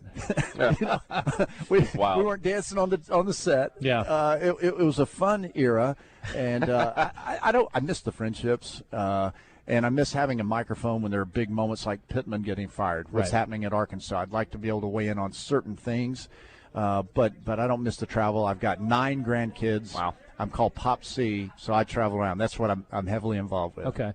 So a lot of people are talking about Lashley, certainly for the job he's done at SMU, and there are people here that would like to see him maybe consider coming to Arkansas. We all agree it's going to take a Brinks truck probably to get him because I know SMU is invested in him and the program. So just in general, how do you like him personally, and how do you think he's done in his job? I love Rhett and Lauren. They're really nice people. We share a common faith, and Rhett was very open to me a couple of years ago when he took the job and allowed me to come in. I went to coaches' meetings, players. I was around most every practice. I got to feel the new culture, to see him perform. Rhett has the it factor in this new world of coaching.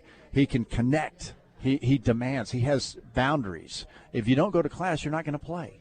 He doesn't bark unless if there's a reason for the bark to happen. Mm-hmm. And so it's a fine line you walk as a coach today with these players, because they'll leave. If you're really hard on them, they'll just say, okay, I'm out of here.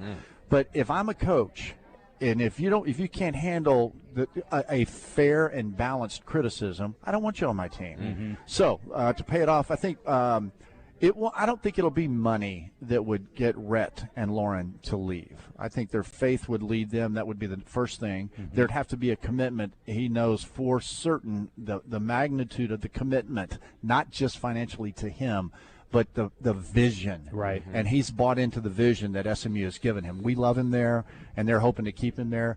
But every time a job comes open now, Rhett Lashley is going to be considered. Dear God, please tell Rhett Lashley that Fayetteville is a beautiful place. That's right. He should come there very soon. Very soon, sir. Thank you.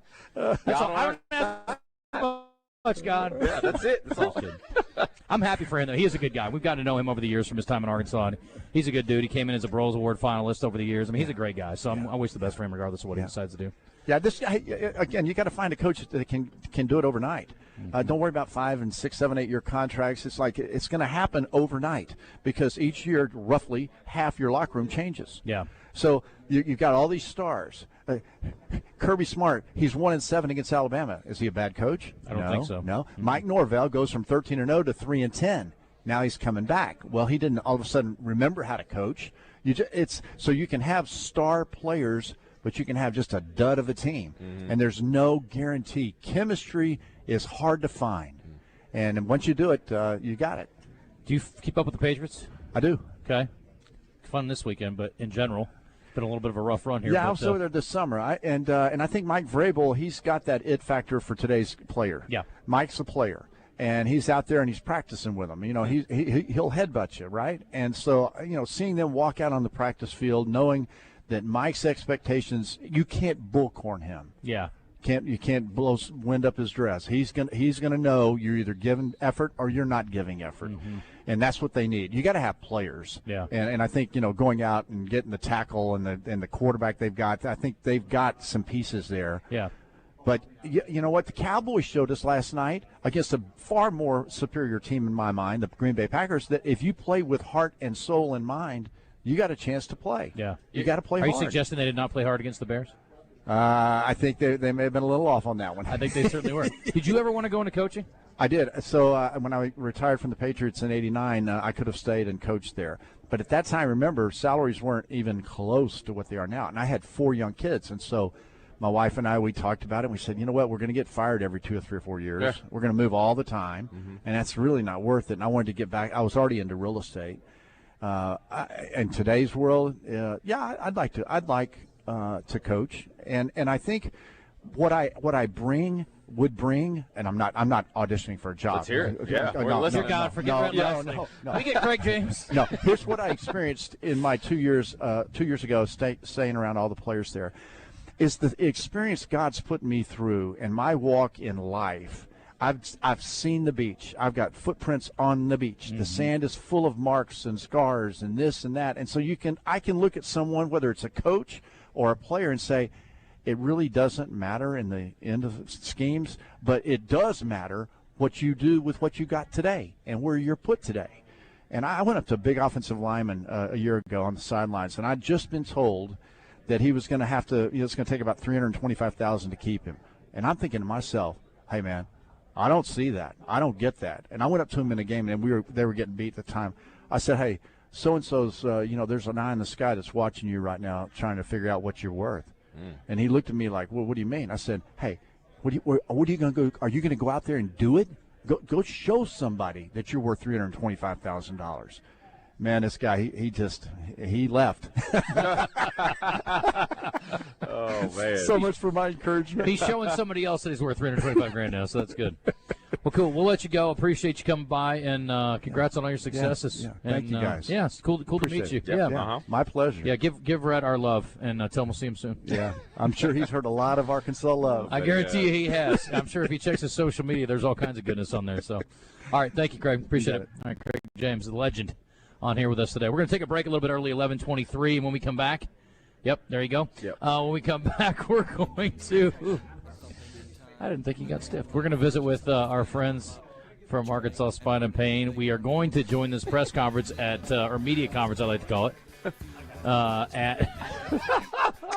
at noon. But we're going to take a time out. I do appreciate our friends. It was great hanging out with the crew. Great time. On was it Friday or Thursday last week? Thursday last week. Last week. We're out there at Conway. Yep. Right next door to Greenbrier, hanging out with our friends at Standing Firm Farms. Had a great time with Bobby out there. Son was on vacation. I'm sure he's on his way back now. But just talk about great people. And when we talk about Standing Firm Farms, it's hard not to talk about the things that matter to them. Community. You know, they stand firm in Christ. And when we were out there and the way that they generously give back to the people in their own backyard, man, it is very special to see. They take care of their own. And also, too, when it comes to taking care of you, they got you covered. All you have to do right now is go to their website, standingfirmfarms.com. Check out the full inventory of all that high-quality Angus beef that you can handle. We had the burgers. They were good. Went back and got seconds. They got more than that, though. When it comes to the sirloins, it comes to the fillets, comes to the ribeyes. That's what Bobby's favorite is. They got you covered.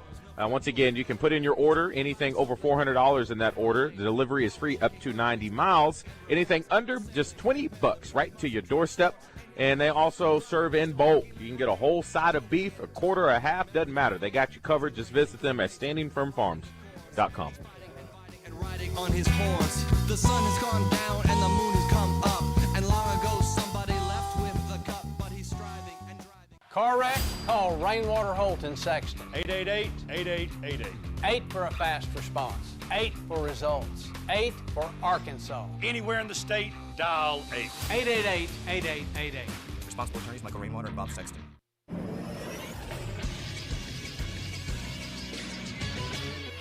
This is Sports Center. The Sam Pittman era of Arkansas football is over as he was relieved of his duties yesterday following Arkansas's embarrassing 56-13 home loss to Notre Dame on Saturday. It was the Razorbacks' third straight loss. Pittman was 32-34 in 6 seasons while being 14-29 in SEC play. Since 2020, Arkansas has more one-score losses than anyone, with 19. Second most is 14, a tie between Florida and Auburn. Bobby Petrino will be stepping in as interim head coach. Hunter Yurachek added that Petrino would be considered as a candidate for the full-time job. This morning, it was announced that Petrino is overhauling the defensive staff and has let go of defensive coordinator Travis Williams, co-defensive coordinator Marcus Woodson, and defensive line coach Deke Adams. Arkansas now heads into the bye week with a major change in leadership. Their next game will be on October 11th against Tennessee. I'm Christian Weaver with the Buzz Radio Network. Beechwood Hospitality presents coverage of the Dallas Cowboys on 103.7 The Buzz. Beechwood Hospitality, the leader in hotel property management. Is your yard ready for whatever Mother Nature throws your way? At Acadi's Touch Landscaping, we make sure it is. Whether it's weatherizing your flower beds for the seasons ahead, building strong retaining walls to prevent erosion, or installing French drains to keep water where it belongs, we've got you covered. And when it's time to elevate your outdoor space, we build custom decks perfect for relaxing or entertaining. Call 501-794-2770 to transform your yard into a space you love, rain or shine. Acadi's Touch Landscaping, 501-794-2770, where we bring the green to your life. Jim's Razorback Pizza is the place to visit when craving some delicious, authentic pizza. They're known for amazing thin crust pies and the best Detroit-style deep dish pizza in town. You can also order freshly baked pasta or wings, along with specialty baked sandwiches, fries, and signature salads. If you're looking for a great place to watch the game and the most accommodating service around, they'll save you a seat at Jim's Razorback Pizza in Little Rock and Morgan Maumelle. We got the big deals at the Big Rock. Got the big deals at the Big Rock. Hey Arkansas, it's Terry Harrison at the Big Lot, where you'll find the biggest selection, the biggest savings, and now you'll find Big Steve Landers. That's right, Arkansas. I'm back in the car business at the Big Lot. Don't be confused. The real Steve Landers deals are at Chris Crane Dodge Jeep Ram. Come see me and Big Steve at the Big Lot. Chris Crane Dodge Jeep Ram, Alco Road in Benton. The Big Lot Benton. At Shelter Insurance, we believe insurance should adjust to fit your needs. That's why we work with you to design an auto, home, and life insurance plan that's particular to you. Insurance that fits just right. And Shelter is known for our award-winning customer service.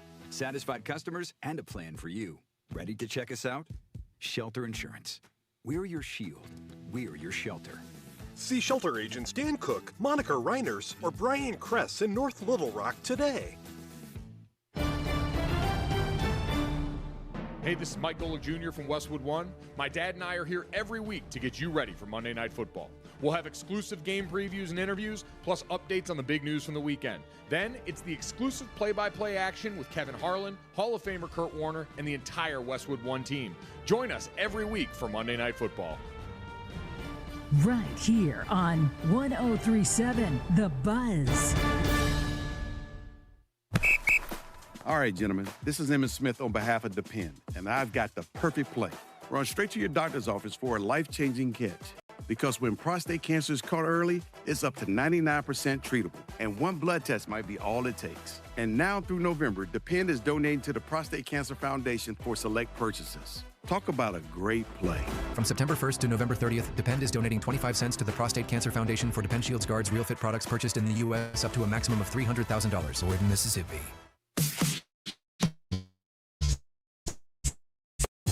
Chumba anywhere. Explore hundreds of games like slots, blackjack, and instant scratch-style cards. Sign up to unlock your free welcome bonus and daily login bonuses. And enjoy your chance at exciting prizes without spending a thing. Just click, play, and enjoy the ride. Sponsored by VGW Group. No purchase necessary. See terms at ChumbaCasino.com. Must be over 21 and present in a state where it's legal to play. Welcome back in the zone. If you like the sound of our voices, you should see our faces. Check our live stream on YouTube, Facebook, Twitter, or Twitch. Now, back to the show.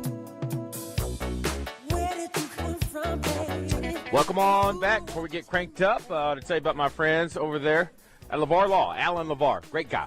You find yourself in a situation you need some help, any unfortunate situation, especially when it comes to needing a personal injury lawyer. It could be car accident, truck accident, motorcycle. Talk about it all the time, roller coaster, dog bite, anything. You find yourself in a situation you need some help, my guy Alan LeVar is the guy for you. We had a chance to talk to him in person, have a great time, and the cool thing about him is when you have an attorney, sometimes y'all think, oh, they're only worried about themselves. They're only looking out to make sure they get that paycheck at the end of the day. I'm telling you, man, this guy really is all about his clients and putting them in a great position. Over 20 years of experience, over $58 million in settlements that he's gotten for his clients alone. He has a great team over there, and they're all across the state. Jonesboro, Arkadelphia, right here in Little Rock. All you have to do is head to their website, LeVarLaw.com, for more information.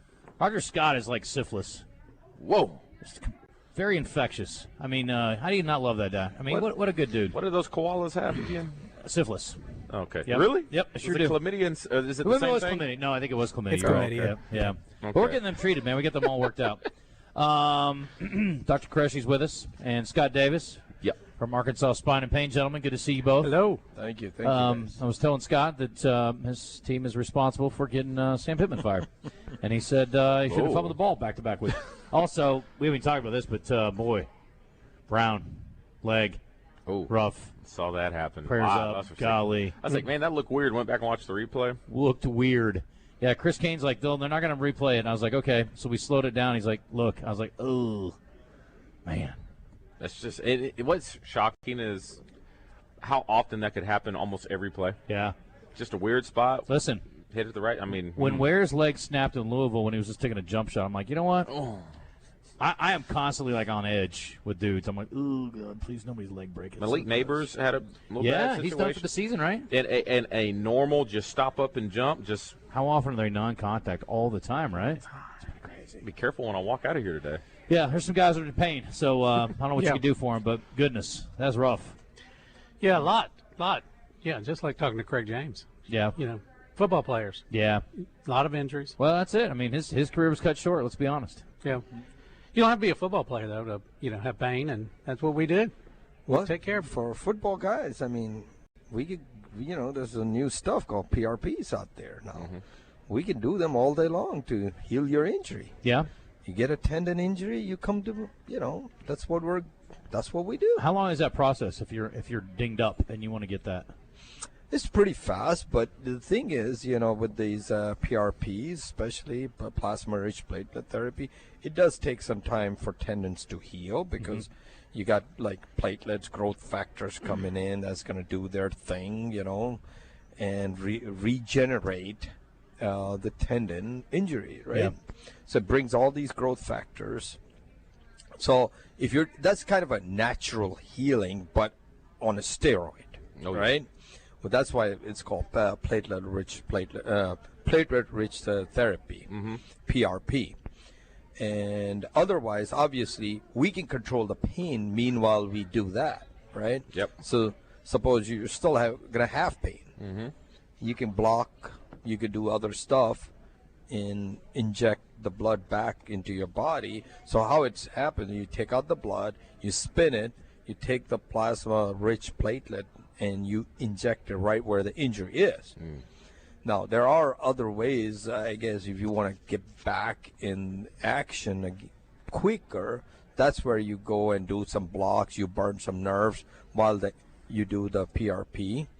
But other cooler stuff right now is, again, peripheral nerve stimulation. As I've talked in the past, for your knees, let's say you really get injured on the knee, we can put 2 small wires right under your skin to the nerve and block the nerves while the injury heals, right? You can still go on doing your activities, like your sports activities, while your pain is blocked.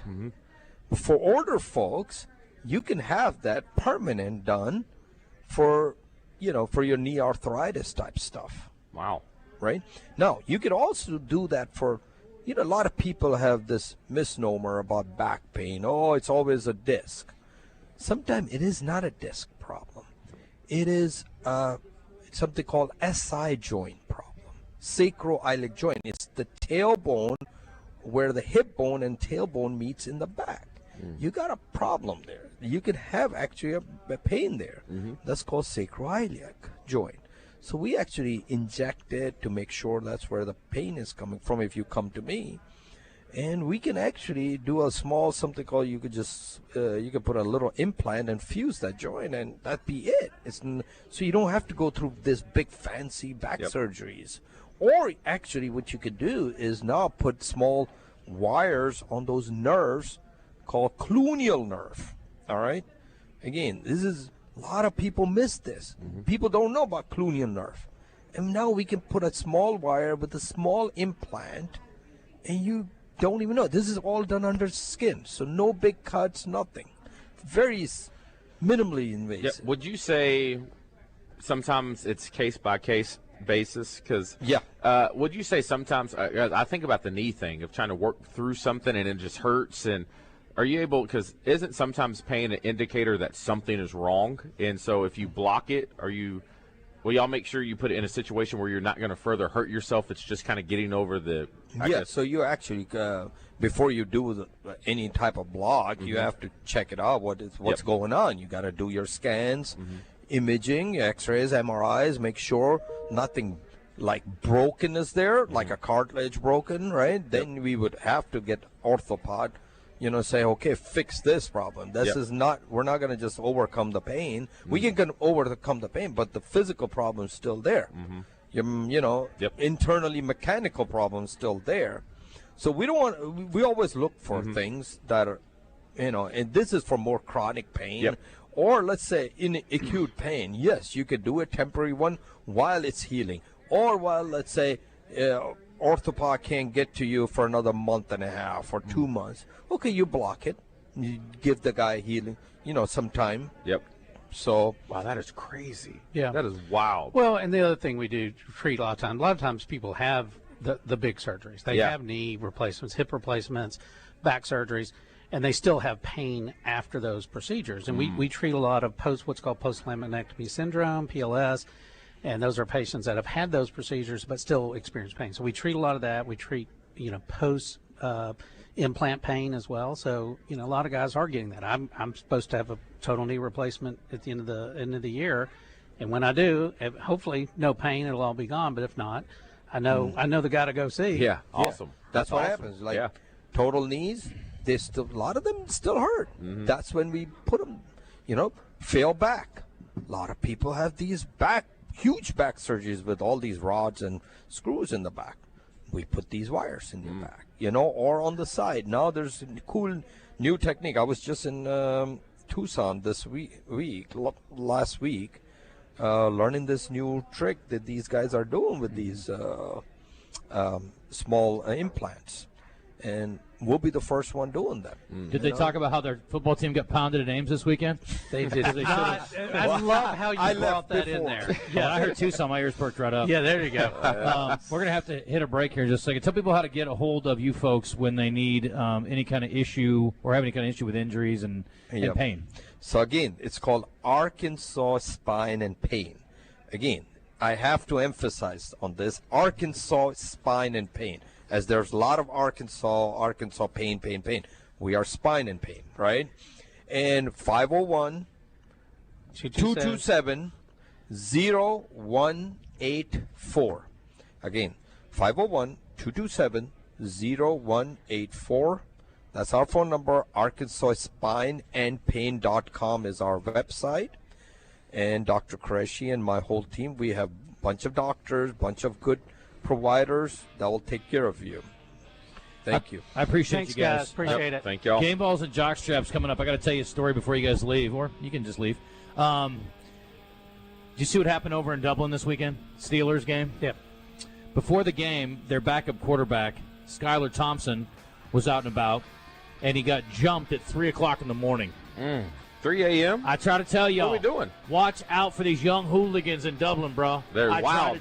You think it was the crew that rolled up on you? Bro, they're wild out. Banana point. But let me tell you what happened.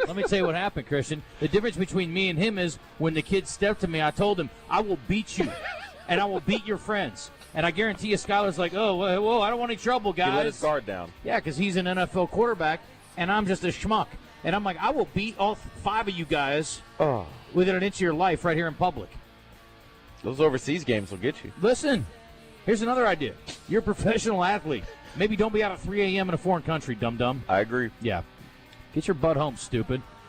Anyway, he's like, Aaron, don't get hurt. I can't help. I got beat up last night. I told you about my teammates that got jumped when we were down in London. Yeah, you did tell me that. I couldn't even recognize them. Their face was so swollen. Seriously, couldn't recognize them. Yeah. You got to be careful out there, man. I mean, you got to stay in the tourist areas. You're not going to get jumped by a bunch of dudes in the tourist areas. No. Stay in the heart of Dublin. They want to go. We were on the outskirts. Yeah, they want to get in those streets. Yeah. You don't want that over there. No, you got to be careful. No. We were walking back from the stadium. We would have never been over this neighborhood we were in. So, you're likely to be robbed to Banana Point. I was. Yeah, It was rough. and in their defense, it's hard to take a guy with a British accent serious. Listen, they got knives. They may not have guns, but they may have knives. You got to watch out. It's tough. All right, 11:41. Got to hit a break. We come back. We will do game balls and jock straps. We're going to take our top of the hour break at 52 because we're going to be ready to go at noon. Thanks, Doc. Thanks, Scott. Ready to go at noon for this media conference with Coach Petrino and Hunter Yurachek. Very much looking forward to hearing from them. So, all right, as we take the time out, I want to tell you about our friends at Cash in downtown. If you have been busy and you have been not taking care of yourself, one of the best things you can do is feed yourself a good meal. My friends at Cash want to take care of you and your special someone or someone's. I may go over there on I got a dinner on Wednesday night. We may do that at Cash. I love it. It's going to be great weather, too. The patios will be rocking this week. 501-850-0265 if you want to go sit outside and enjoy yourself, or if you want to be inside in that beautiful space, great. But what you're guaranteed is you're going to get a great meal, awesome food, a creative menu, spectacular drink menu, too, and just awesome service through the roof. And if you got a special event, Cash is the place as well.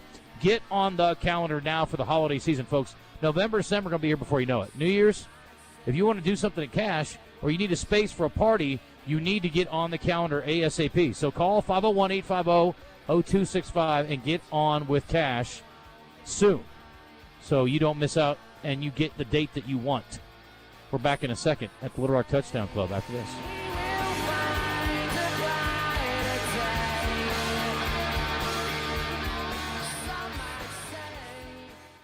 Oaklawn is here for when you want real action and the wait is over.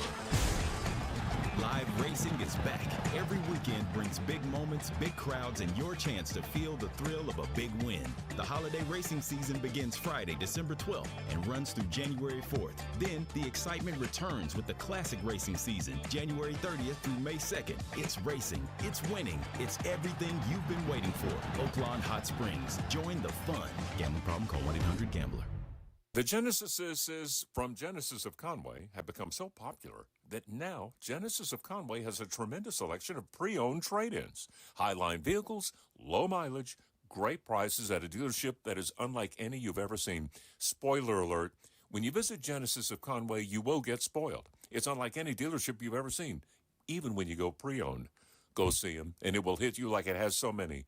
Genesis of Conway, the future of luxury today. Get in the conversation with live fan feedback at 1037thebuzz.com. Presented on The Zone by Gwatney Chevrolet in Jacksonville. Attention Arkansas homeowners. Bath Makeover of Arkansas is looking for 50 homeowners to participate in our Rake in the Fall savings event. The first 50 homeowners who call will receive test market pricing on a beautiful new walk-in shower. Bath Makeover of Arkansas is an official sponsor of Razorback Athletics. In as little as one day, we'll take your old bathtub down to the studs and complete the installation of your brand new custom-designed walk-in shower. The first 50 homeowners who call Bath Makeover of Arkansas at 1-800-NEW-BATH will receive 75% off installation of a new walk-in shower.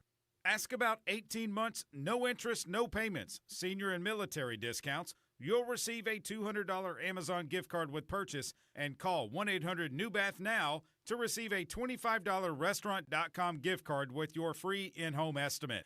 Call 1-800-NEW-BATH. That's 1-800-NEWBATH. Bring your team.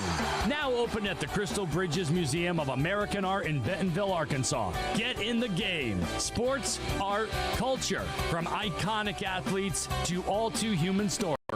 See how today's artists tap into the power of sports. Experience the drive, passion, and culture surrounding games through the eyes of superstar icons and everyday athletes. Get your tickets today at crystalbridges.org/getinthegame. Coming up Monday on Out of Bounds, it's a weekend recap brought to you by Fleet Management Services. Clint Sterner will be on with us as we look at the result of Arkansas Notre Dame. Along with the rest of college football and NFL from over the weekend, MLB playoffs will be set. We'll discuss first round of MLB playoffs. WNBA playoffs continue as they get closer to crowning the champ. It's all coming up on Out of Bounds, Monday, 1 to 4, 1037 The Buzz. You're back in the zone with Justin Acri and DJ Williams on the Buzz Radio Network.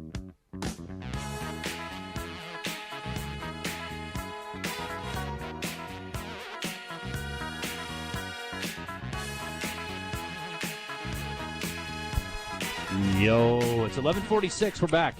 We're going to Chris, just start the break when you need to, so we can hit the top of the hour on time. We're going to start our top of the hour break a little early because we're going to join the press conference. I keep calling it press conference.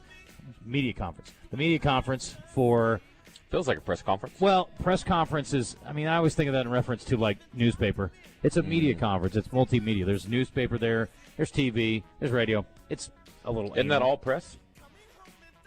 It's the new press. I always think of press as, like paper, print. Yeah, like you I was thinking press print. it Yeah, to print it. It's multimedia. I don't know. It's press pass. I'm probably being a little dumb about it, but anyway, there's a conference today. Yeah, so they're going to be talking. Coach Petrino, the interim head coach at Arkansas, and the athletic director Hunter Yurachek, which a lot of you people are down on right now. So that's fine, but we'll see what happens if he's going to be the guy or not making the call. I don't think Hunter's going anywhere, but some people do. El Guapo says, holy crap, I'm older than Dan Mullen. Do me a favor and ask DJ how scripting plays works. Like, you get a 15-yard penalty on the first play. You still going to run your second play? No. Okay. Do you have options on the script, or does it just, completely throw it off? For, a 1st and 25? Right. Yeah, I would.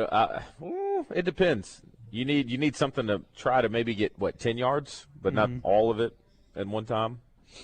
But that definitely throws you off your script. When you do your script, do you assume, this play is going to net about 5? Yeah. Or about 12? Mm-hmm. Or we're going big ball in the first play? Yeah, you have a good grasp. Okay. Let's do game balls and jock straps.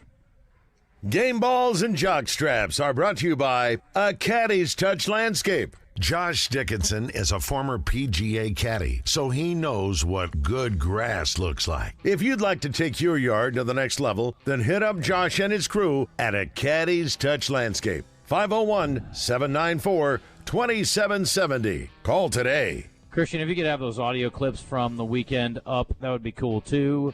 I don't know that we're going to have time to get to the Scott Van Pelt take, but I would say this. Arkansas, for some people, is going to be a laughingstock if Bobby Petrino becomes the permanent head coach. Again, I don't think that's a reason to do or not do something. I'm just telling you the way it's going to go down.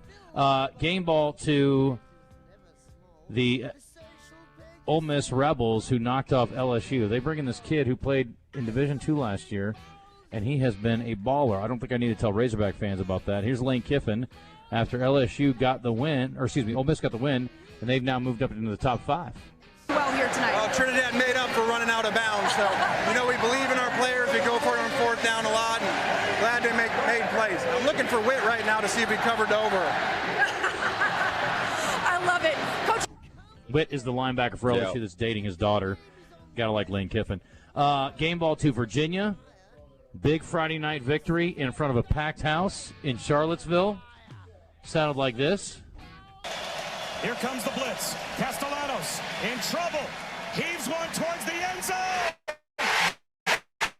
Intercepted. It's over. Virginia has done it. All right. Game ball to Virginia. Jockstrap to their fans. You got players on the field laid out on the ground. You don't even give the kid a chance to get on his feet before you rush the field. That could have been a very dangerous situation. I'm not get off my lawn guy when it comes to stuff like that. I'm not a big fan of storming the field. You know me. I don't think you belong on the playing field. You didn't earn it. You're not a player. You don't belong out there. I also accept that that's part of the deal. But you got to give the kid a chance to stand up and defend himself. It was a really nasty deal, and it could have been really bad. So, anyway. That was the fastest field storming I've ever seen. I've never seen like it either, Christian. It's tough. Game ball to the Euros for winning the Ryder Cup. Jockstrap to the United States for falling apart the first 2 days. But a game ball to them, too, for their effort on Sunday. The singles came out fantastic. It ended up being a 15-13 finish after they were getting absolutely stomped. And it could have been even closer. It could have been 14.5 to 13.5. But there was an injured player for Europe, and so they have a rule where if you have an injured player, you just automatically have the match. The United States is saying we don't want that to be a rule anymore. We're pushing to change it. Now, they apparently benefited from it before. It actually helped them win a Euro Cup or a Ryder Cup earlier. So I think the rules should be changed, though. You either have a guy play or you don't. If you can't play, you can't play. Let the captain step in. Let that be a backup plan because you know what? Keegan Bradley, if he'd have an injured guy, he could have stepped in just fine and played, I'm sure. Anyway, I don't know what the best course of action is there, but jockstrap to the fans. The heckling of the players while they're swinging. There was one point where Rory turned around and told the guy to shut the F up and turned around and stuck one to 2 feet. So, again, they come out looking like a rose, no pun intended. But here's Rory about the fans. We don't have time for this one, though. All right, well, we'll play it later. But you're going to have to – and maybe they should not play the Ryder Cup in New York. No, I hate to cast aspersions on my friends in the Northeast, but that crap ain't happening in Arkansas or the South. Like, it's fine to heckle. It's fine to root for your team, but you can't be talking – you got to have some decorum. It's still golf. And it was embarrassing. And apparently his wife, Roy's wife, was getting harassed all week. Somebody threw a beer on her. And, again, it only takes one knucklehead to do something dumb. That doesn't make the whole fan base look bad, but it's not a good look. And apparently she was being harassed repeatedly over the weekend. Come on, guys. A little bit of respect for the people that you're rooting against is in order. It's still – I don't care if it's golf or football. Especially in that sport. But any sport. If your girlfriend's at a game and people are heckling her, I know it's just terrible. Those Ole Miss fans. That's disgusting. They'll punch them in the face. Yeah, grow up, man. Be a decent person. Mm-hmm. Anyway, there's a line. Yep. All right, we'll have more of these a little bit later on if we have time. Yep. I'm sure we will because we should have a little more time today after than we normally do because the media conference is supposed to start. And we'll have a couple minutes on the other side of the break, too. So stick around. You are in the zone. The Grove Hunting Club in Jefferson County is first class, recognized nationally for some of the best guided waterfowl hunts in the South, and their deer herd keeps growing annually. New this year, you can deer hunt in Arkansas or at their new hunting ranch in Texas. The Grove's 13,000 square foot main lodge in Arkansas can accommodate 50 hunters with 30 private rooms, a locker room, and a pro shop, and several private cabins and a secondary lodge. Call 870-692-3221, thegrovehuntingclub.com. We all plan to be on time, but fender benders, damaged windshields, and slick roads quickly disrupt those plans. At Shelter Insurance, our agents help design personal protection plans that work for you and help keep you on track. Shelter Insurance. We're your shield. We're your shelter. See shelter agent Michael Ludwig in Greenbrier, Todd Matthews in Benton, or Paul Griffin in Monticello today. Weather from the Fletcher Weather Center with KARK's Pat Walker. Warm, dry weather is here. Today it'll be mostly sunny with a high of 86 in Little Rock this afternoon. Tonight we'll see a few clouds increasing throughout the night. Call it partly cloudy with a low around 65. And another warm day tomorrow, partly cloudy, a high of 85 degrees. With the Buzz Radio Network, I'm meteorologist Pat Walker. Fletcher Dodge wants to buy your car. We'll buy any make or model, and we'll pay you more than anyone else. Please, turn your old car into cash at Fletcher Dodge in Sherwood. The GM Giant Crane Buick GMC in Conway is your #1 source for high-quality Buicks and GMCs. Shop Sierras, Yukons, Enclaves, and more. Nobody beats the GM Giant's huge Crane cash discounts and low price guarantee. Buy with 0 down and get the Crane commitment. If your car doesn't say Crane on it, then you paid too much. Shop the GM Giant Crane Buick GMC on Amity Road in Conway or visit craneteamconway.com today. GMC, we are professional grade. At Arkansas Spine and Pain, we believe one thing above all. When pain ends, life begins. Whether you're chasing a touchdown, a grandkid, or just chasing relief from chronic pain, we're here to help you get back in the game pain-free.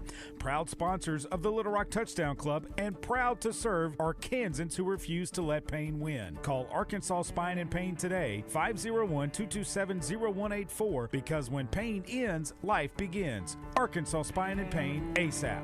Let's talk numbers, because if you're a sports fan, you'll want to hear this. Flight by Yingling has just 2.6 carbs and 95 calories. It's light beer that actually brings some game day flavor. Whether you're tailgating or watching from the couch, Flight delivers that crisp, refreshing taste without any of the baggage. College football and tradition go hand in hand, and there's no tradition quite like America's oldest brewery, Yingling. Flight by Yingling, the next generation of light beer. DG Yingling and Son, Pottsville, PA. Big savings are rolling now at Gwatney Chevrolet. Take advantage of the $7,500 EV tax credit before September 30th. Drive a 2026 Trax or Trailblazer for just $249 a month. Or save up to $13,000 on new Silverados.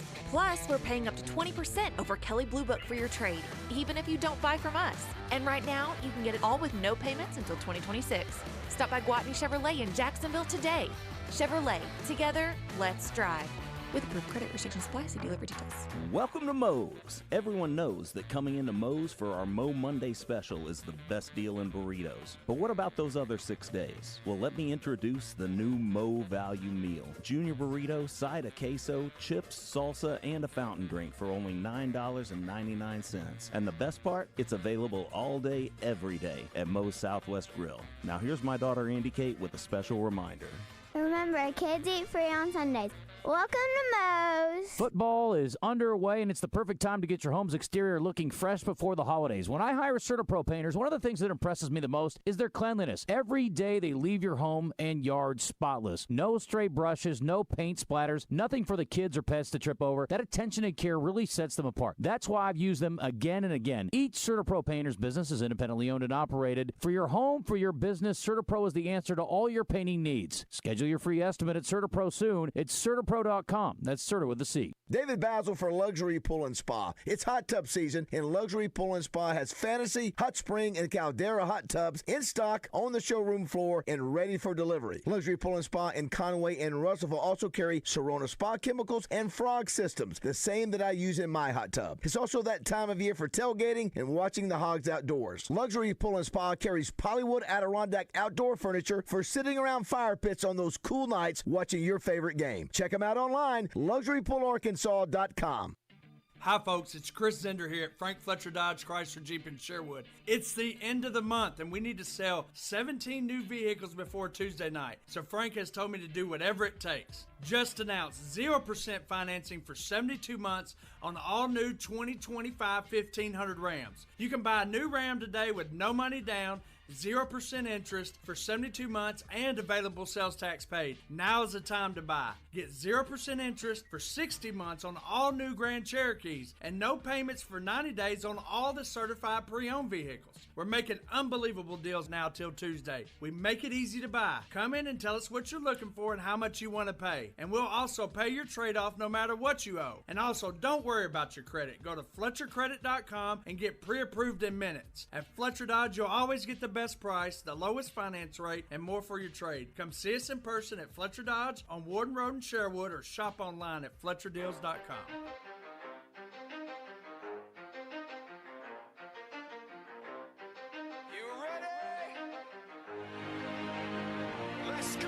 You're in the zone, coming to you live from the Oaklawn Hot Springs Studio. Oaklawn, Arkansas's only casino resort. Now, here's Justin Acri and DJ Williams on the Buzz Radio Network. All right, welcome back. It's our final hour. We tweaked our time a little bit today because of the media conference with Coach Petrino. They are sitting down right now, by the way. All right, as soon as they're ready, just tell me to shut up and you can pot it up and we'll rock and roll. But we're going to carry that live for you because I know you want to hear it. I don't know if it's on local television. I would guess that there's a shot. Somebody asked me that. I think we're ready. Okay, let's roll. Bobby Petrino, Hunter Yurachek. It was a really in tough Fayetteville. day for me personally. It was a real tough day for Coach Pittman and his wife, Jamie. But I think we all watched an incredible crowd, incredible atmosphere before a national television audience against the first time playing Notre Dame. And our performance was just unacceptable. It wasn't a Razorback football performance that any of us were proud of. And that ultimately falls at the feet of the head coach. And I'd often, through his tenure here, given Coach Pittman a lot of credit for how competitive we had been in the past 6 years. And he had gotten a lot of credit for those one-score losses. But at some point in time, as a director of athletics, I had to hold him accountable for those one-score losses as well. So the culmination of what happened on Saturday and then a couple more one-score losses, one at Memphis and one at Ole Miss, just felt like it was time to make a change in the leadership of our football program. I met with Chancellor Robinson and President Silveria after the game on Saturday, woke up Sunday morning with a great sense of peace that this was the right decision at the right time, heading into a bye week, made that recommendation to Chancellor Robinson. It was approved by the board. I went to visit with Sam and Jamie at their house, ironically at their kitchen table, which is the same place that I hired them at in Athens, Georgia 6 years ago. As you can imagine, Sam was incredibly gracious, incredibly thankful for the opportunity that he had to be the head coach at the University of Arkansas, and made a really tough day as well as it could for me as a director of athletics. I then met with Coach Petrino at my house, asked him if he would be willing to serve for the remainder of the season as our interim head football coach, and he accepted that opportunity. And with that, we will open it up for any questions for Coach or myself. I'm wondering, Hunter, on the decision to fire Sam, did the timing of things that have come with the portal being moved to January, does that make it an easier decision on when to change coaches and stuff versus maybe in the past when Sam hasn't had success and December portal opens? I mean, the portal is a key factor in this, but I think more than anything, it was just heading into a bye week to have a transition with the head coach, having a bye week before we head to Tennessee. This was kind of a natural point to make that. We've got another bye week coming up later in the season, but I just felt like how we performed on Saturday gave me a little indication that maybe Sam had lost the team a little bit because they generally had played really hard for him throughout his tenure. Coach Petrino, I'm sure you didn't come to paint. You look like you've made a lot of decisions early on with changing up the staff. Can you talk about what went into those decisions and then also the opportunity in front of you? Because I'm sure you would consider this as an audition. Yeah, first let me say how thankful I am to Coach Pittman for bringing me here and giving me this opportunity to come back to a place that I love. Very grateful for Hunter and Chancellor Robinson and the Board of Trustees for allowing me to come back a year ago and be an assistant coach here and then being able to do this. Whenever you make a decision, you base it off of, number one, what's best for the team. Number two, what's best for the individual players. And I felt that, it was in our best interest to do what we did this morning for our players to improve individually, get a little bit more motivated. And I think it'll help our team overall get out on the field and compete and find ways to win a game.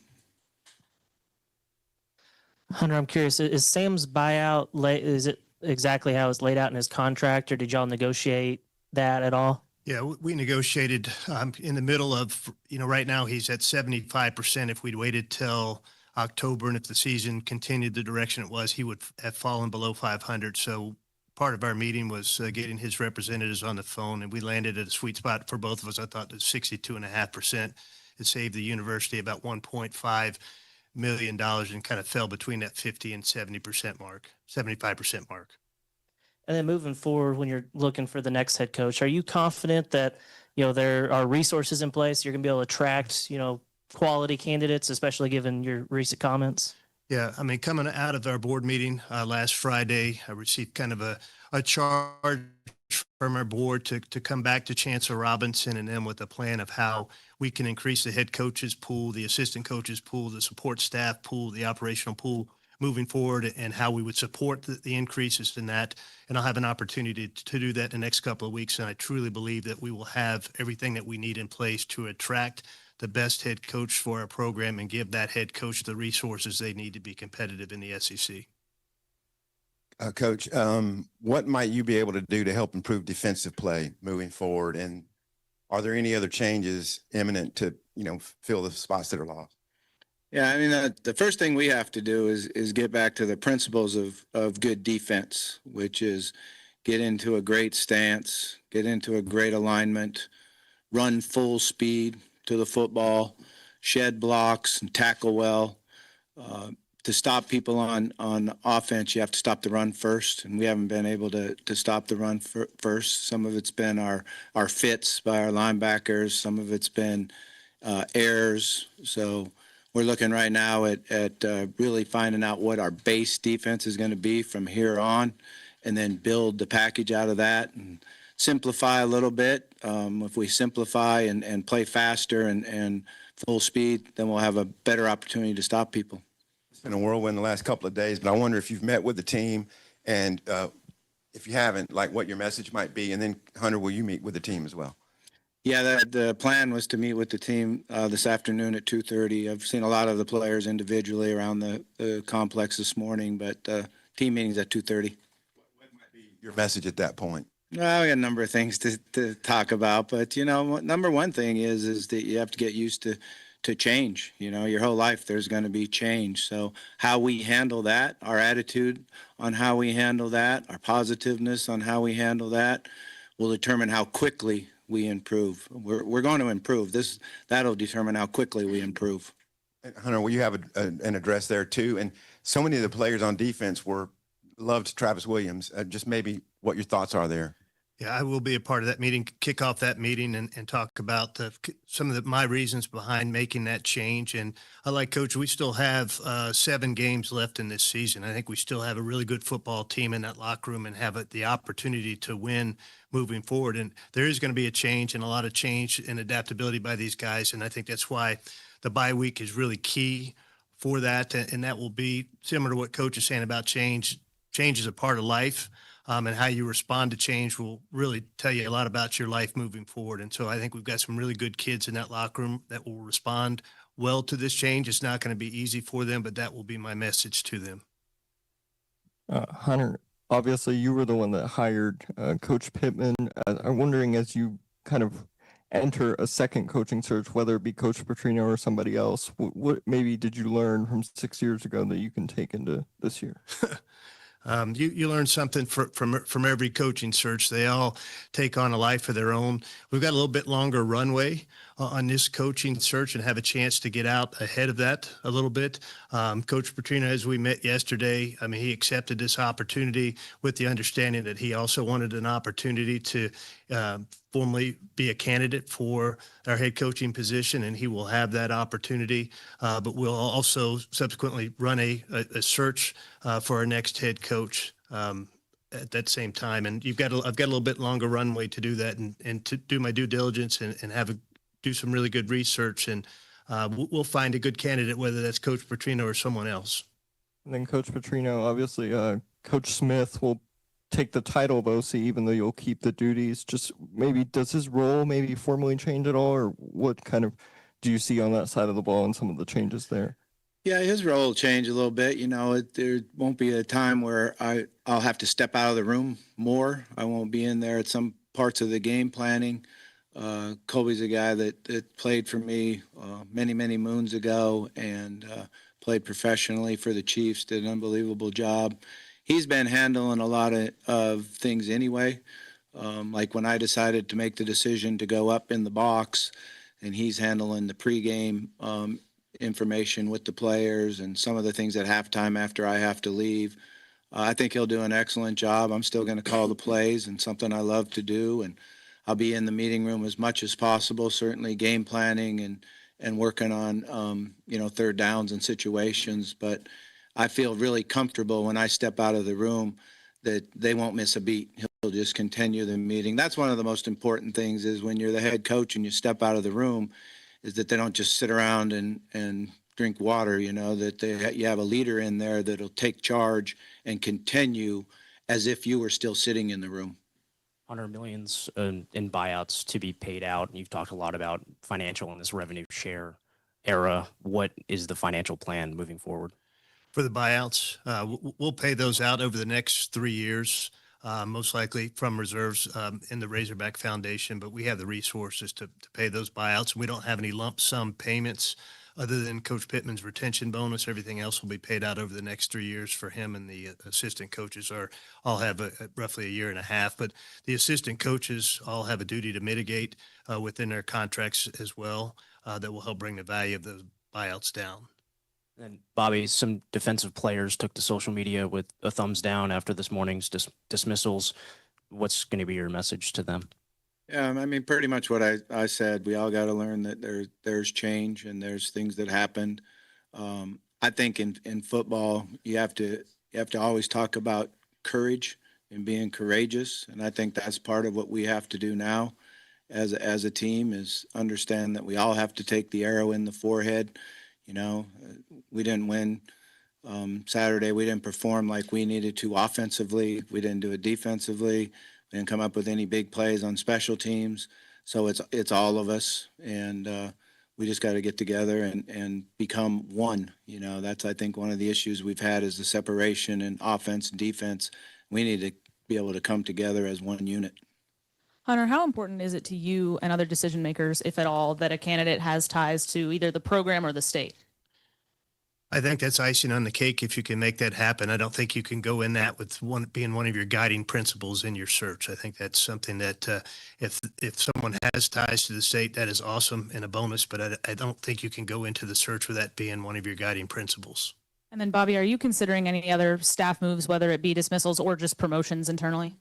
We think that there's a possibility that we might need to add somebody to the staff for one of the positions. We're looking into that and certainly going to move as quick as we possibly can, but want to make sure it's the right person.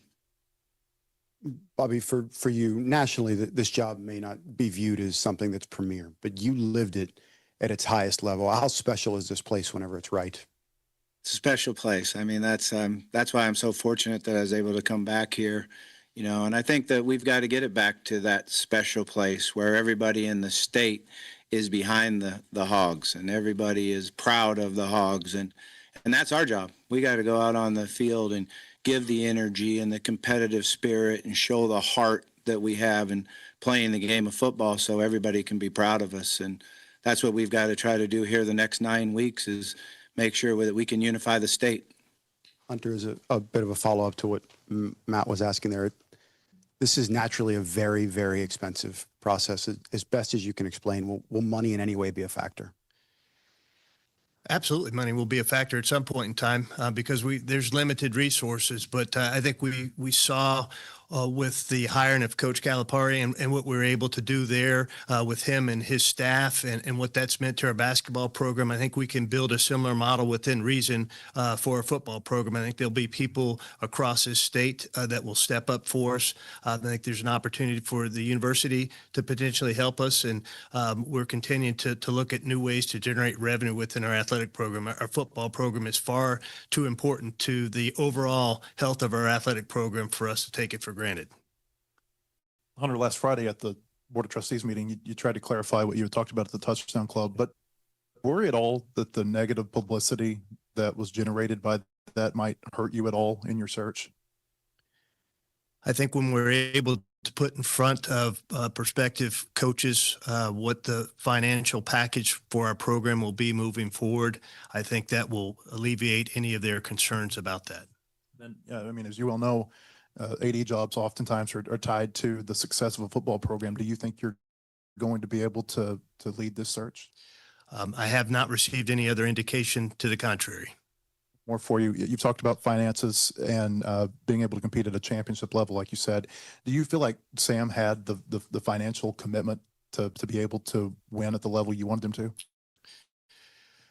to? You were at the board meeting and I gave you some statistics where our head coach compensation, our assistant coach salary pool, our support staff salary pool, and our overall operating budget ranked towards the bottom of the Southeastern Conference. I think with that information, Coach Pittman did not have the resources he needed to appropriately compete in this conference right now.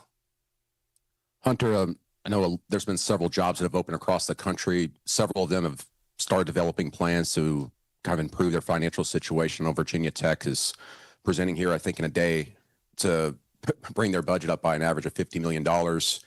How aggressive will you be in trying to improve the financial stability of the department, but also the NIL situation? So when you do go out there and you're presenting your future to a coach, that they feel confident that they're going to be able to be competitive against the other SEC players. Yeah. So I think I think there's some misinformation out there about how competitive we are going to be moving forward in the NIL space. We've had over $500,000 of agreements that have gone through the NIL Go system by way of our student athletes. It's roughly $15,000 per agreement. The national average is about $5,800. We have an NIL strategist within our front office. Our team at Learfield is actively soliciting opportunities for our student athletes to have NIL agreements. We're at the full level of the cap from a revenue sharing standpoint. So whoever the next football coach is going to have the resources from a revenue sharing percentage and NIL to compete within this conference. Bobby, you guys are going to have the full team meeting later, but you said that you've seen some of the guys individually around the facilities. Just what have their reactions been to all of the news so far, and just what have you said to those guys?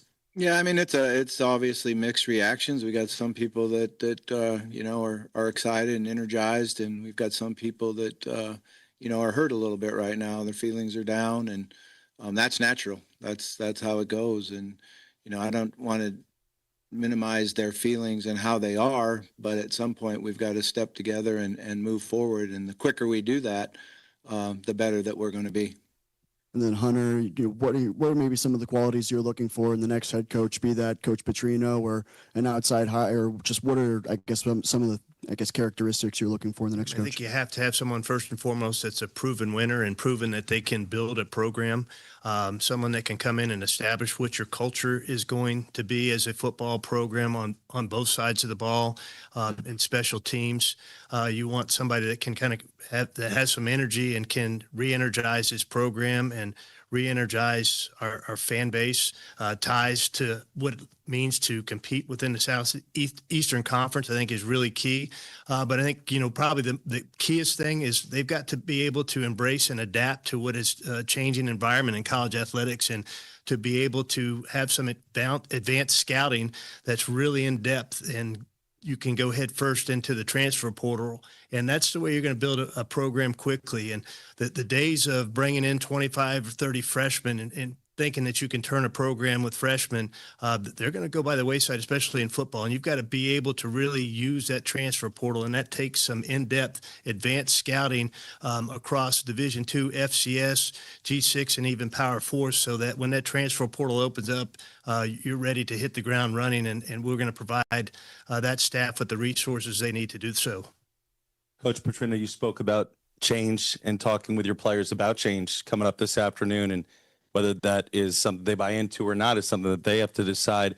What is the best case scenario for this team going through this change right now in your eyes? Well, the best case scenario is we come out tomorrow and we work hard, and we practice hard, and we get well prepared in how we're going to change the defensive structure and how we're going to go about running to the football and tackling well. We got to go back to some individual drills, tackle circuits, pursuit circuits, and turnover circuits, and do the little things that make the difference in the game. So I'm excited about the way our staff has been handling it and the plan that we have going forward defensively. Offensively, we've got to get back where we get the ball across the 50-yard line, we go score touchdowns like we were early in the season, and that hurt us the last three halves, that we weren't able to convert touchdowns when we crossed the 50-yard line. So we're going to continue to work hard on that. And then we got to come up with a way where we can make difference-making plays in special teams. Right now in special teams, we haven't had a big return, block punt, forced fumble that turns into points. So to score a lot of points, you have to score in all three areas. And for you, Hunter, just curious as coach about the schematics of the team. What do you want to see what would you ideally see out of the fans here in the last four? You still have 4 home games left. Obviously a tough one over the weekend, but with Coach Petrino, you talk about energy, excitement. What do you expect the fans will show back to you? Well, we have one of the most passionate fan bases in all of college athletics, as demonstrated by what we saw Saturday at 11 a.m. as they showed up. And you see that across all of our sports. And so I hope our fans will come out and give these kids 100% support. And I hope in return, the kids that you see on the field will give 100% maximum effort and show that energy. And I think this is a state that, boy, if they see that team playing really hard and carrying some of the characteristics that coach is talking about, they'll get behind him, win, lose, or draw. But they want to see that effort. I know our fans want to see that effort on the field. And I think that was something that was really glaring Saturday, that there was not a great deal of effort. And I think you'll see that change as we move forward. Coach, in the past when you've talked to us, you've talked about how much you've enjoyed being back in the classroom with the quarterbacks and doing all the offensive stuff.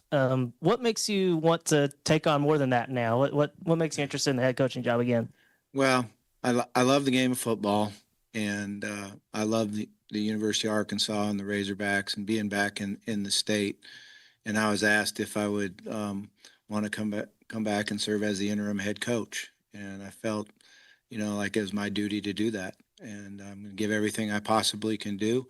We've got a lot of areas that we need to improve on, but there's a lot of fun work ahead of us, and we're going to attack it with a positive attitude. Make it fun. We've got to make our players enjoy being in the building. We've got to make them enjoy going out on the practice field. Our coaches have to understand that we've got 9 weeks ahead of us, and how we handle those 9 weeks and how we improve and show the quality of the play on the field help determine all of our coaches' futures. So that's how we're approaching it. There's also said, though, you are interested in the full-time job beyond just the interim roles. Are you confident in your ability to navigate all the things Hunter just laid out with NIL, transfer portal, all that kind of stuff? I am, but my focus right now is 9 weeks. That's where I want to put my whole area into. Is we've got a team sitting there, players that need to be uplifted, and it's our job as a staff to go in there and show them how we can be successful and have fun with it, but also get out on the field and compete like Razorbacks compete. And then for either of you, with the coaching change, there's a 30-day window for the portal. Have any players indicated that they're intend to enter, or do you anticipate that happening? We have not had anybody that has entered yet. I think they need to just understand what it is all about. A time to enter right now is really does nobody any good. It's not where they can transfer and go play and do that. I think all the players need to understand, like the coaches, they've got 9 weeks to really brand themselves and show their quality of play on the field. Some guys will be going into the NFL, and these 9 weeks will determine how they do that and where they go in, how they're slotted. Some guys will transfer in the portal, and these 9 weeks will see how they get paid going into the portal. And then some guys will stay here, and their futures will get better and better because of how they handled these 9 weeks. Hunter, Bobby just said he's focused on these 9 weeks, but obviously in the release you guys had yesterday, he's going to be a candidate. What do you want to see from him over the next 9 weeks that can maybe elevate himself as a candidate for the full-time role at the end of the year? Yeah, I think just demonstrating just great leadership of this program. And I mean, we're in a tough spot today. Like, this first meeting is going to be really tough because there's a lot of guys in that room that are going to be disappointed with the change of Coach Pittman and the change on the defensive side of the ball. And so I just want to see dramatic improvement just in the effort of our team on both sides of the ball and how they execute. It's not about necessarily wins and losses at this point. It's not fair to evaluate him on that moving forward. Does that make sense? And I told him, I don't expect him to come in with some magic pixie dust and we're going to go 7-0 the rest of the way with the schedule that we have. But I want to see a team that is much more competitive than we were, especially on Saturday. I want to see that team Ole Miss is ranked 4th in the country this week. We're 3 weeks removed from having the ball on the 25-yard line with 2 minutes to go. They most likely were not going to stop us if we don't fumble that ball. Our season could look totally different if we push that ball in at that game. And so we got a good team in that locker room. We got to find that good team again and get them back out on the field when we hit to Knoxville in 2 weeks. You kind of touched on my next question. It seems like this kind of accelerated. Is that fair to say that, given where you guys were against Ole Miss, that maybe these 2 losses against Memphis and Notre Dame have just kind of really accelerated this? Absolutely. Yeah, I did not see the performance that I saw Saturday coming, quite honestly. I thought we'd be really competitive in that game and that we'd come out with a lot of energy and a lot of passion and a lot of fight. And I don't think any of us saw that on that field on any aspect of the game.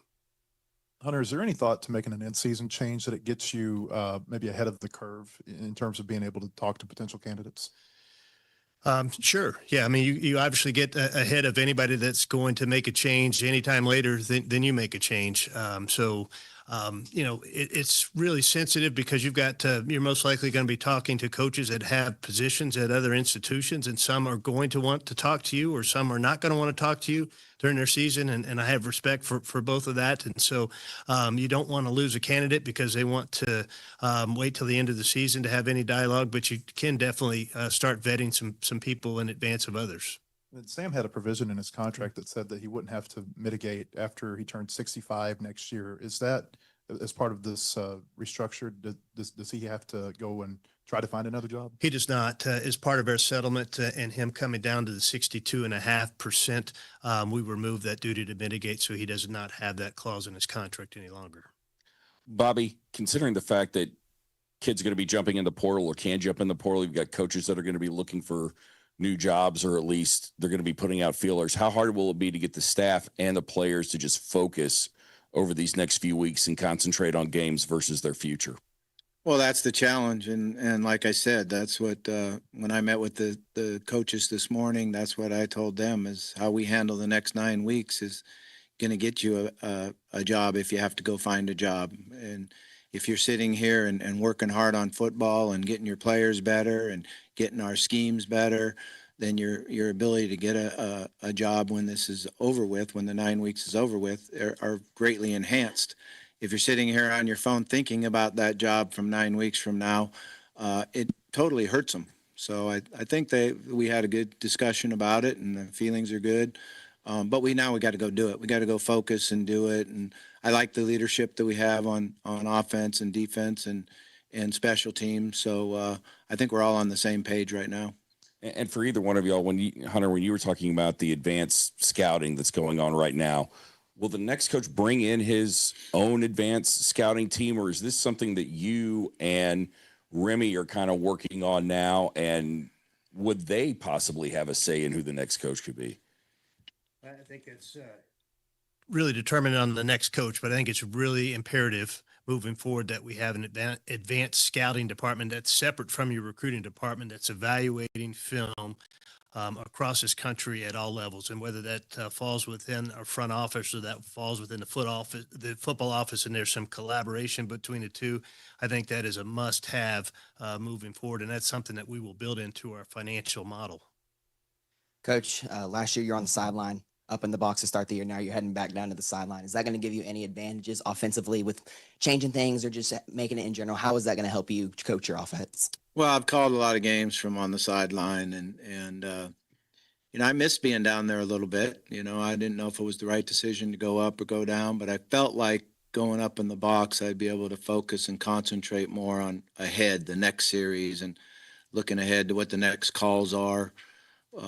But I am used to being down on the field, and I missed being down there and seeing the players' eyes and seeing the intensity, maybe being able to change some of the intensity. So it'll be fun to be down on the sideline again. Yeah, and then we talked about how some of the defensive players were posting on social media about their disappointment in letting T-Will go. How do you kind of expect them to rally around Chris Wilson over these next few weeks? Yeah, I think we'll be able to get that done. I think initially there's feelings and emotions and reactions, which always happens in life. That's part of life. And then you got to settle down and say, okay, what's the best avenue for me going forward? And that's to have a positive attitude, get better, improve yourself this week, improve in the weight room this week, improve on the practice field this week. We've got to do a great job too, understanding that nobody in the room today, when we're in the team meeting room, lets their grades go down because of a situation like this. So our ability to have self-control and understand what my goals are, they're still sitting right out there for everybody. So we got to go grab them.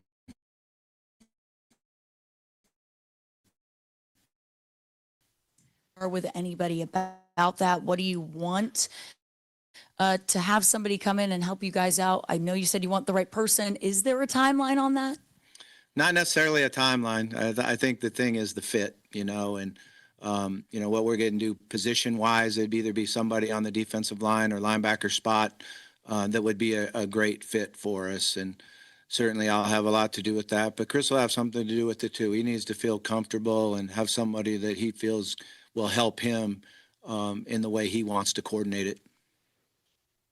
And Chris is specific. What's your relationship with Chris? I know he's had coordinator experience in the league, and just what's your experience with him, and what will his responsibilities be? Yeah, my experience goes way back to having to battle against him when he had all the great defensive linemen at Mississippi State, the Fletcher Cox, and all those guys that we had to try to not sack our quarterback. So that's when I first started to know who he was and know about him. Very, very impressed with what he's done throughout his career. Guy's got a Super Bowl ring. He brings a lot of credibility into the room. I've been enjoyed watching him on the field in the camp and throughout the practices that we have. He's very intense, and he understands what you need to do to stop people. We'll be more disciplined, I think, and our guys will run full speed to the ball. Somebody essentially fill your spot on, another permanent staff member on offense too? No, I still got, quarterback responsibilities I'll have, but I'm fortunate enough. I have a young man that's been with me now for, I think, 4 years, working with me with the quarterbacks. And sometimes, if I got to go to another room, he'll continue the meeting, does a great job. Miles Fishback, and we've been together for a long time now, and he knows how I think and how we want things done. And certainly the players in the room, the quarterbacks in the room, have a lot of confidence in him. Hunter, will you go solo on the search for a period, or will you immediately get a committee or hire a firm, or what do you think? Well, the only thing I know I'm going to do for sure is I'm soliciting from search firms to assist with that, with the long runway and the confidentiality that coaches will have. I mean, working through a search firm for that just makes a lot more sense than trying to do that on your own. And so we'll use a search firm, and then Chancellor Robinson and I will visit at some point in time in the very near future about what the committee looks like. I think for confidentiality, it's always a lot better to keep it tighter. And that's the way I've usually done searches and would prefer to do searches. But Chancellor Robinson and I will visit further about what that looks like moving forward. Message basically to fans, like, where are you? Where are you headed with football? We will get our football program back to a place that everyone across this state will be proud to say that they're an Arkansas Razorback. Appreciate you. Thank you. All right, that's it. Hunter Yurachek, Bobby Petrino, Dunzo on that one. About 30 minutes or so. Speaking of the media, right around 33 minutes, and covered a lot of ground there. And again, I suggested it was a possibility or is something that should be considered, and I applaud Sam Pittman. So if you see Sam Pittman out and about on maybe Lake Hamilton next summer or something like that, or you see him passing in the street in Fayetteville or somewhere else, tell him thanks. Thanks for the effort. Thanks for the work. And he didn't have to take that $1.5 million less. And I love the fact that he did the right thing there. I think it's the right thing to do, even though it's easy for me to say it's not my $1.5 million. But I think Sam Pittman made more money than he ever expected he would in his career at any one time, because I don't know that he ever thought he was going to be a head coach until late in his career. So anyway, didn't have to do it, but I think it's cool. So I think you should give him a pat on the back. Hunter Yurachek was very assuring that, they're going to get this thing right. That's how it ended. He said we're going to have a product that basically people across the state can be proud of. Bobby Petrino talked about the staff changes and talked about, there's a standard there. And I was thinking to myself, it's going to be hell at practice this week, DJ. And maybe it needs to be. But again, and they also said nobody's gone on the portal yet. It's still pretty early in the process, but wait after that first practice. Yeah, I hope they can rally him up, and these guys will stick around, and I hope that there isn't a significant, change as far as the way the roster is with guys leaving. But I heard a lot of good things in there. I mean, what else are you going to do? But it seems like they've got a good plan. It's not just a willy-nilly like, hey, we just had to do something. It seems like they've really thought things out, and they've got a good plan going forward. Walk me through the technicalities of what he said about the mitigate part. Mm-hmm.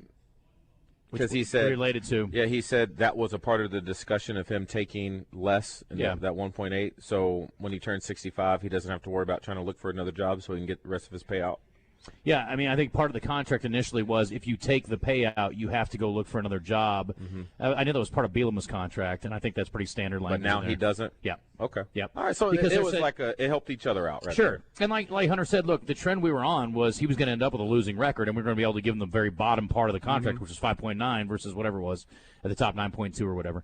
So, again, the money part of it doesn't impact us, other than the fact that we can all agree every dollar counts. Literally, Hunter Yurachek sat here 2 or 3 weeks ago and said, I said, is it fair to say every dollar counts? He said, yes. So guess what?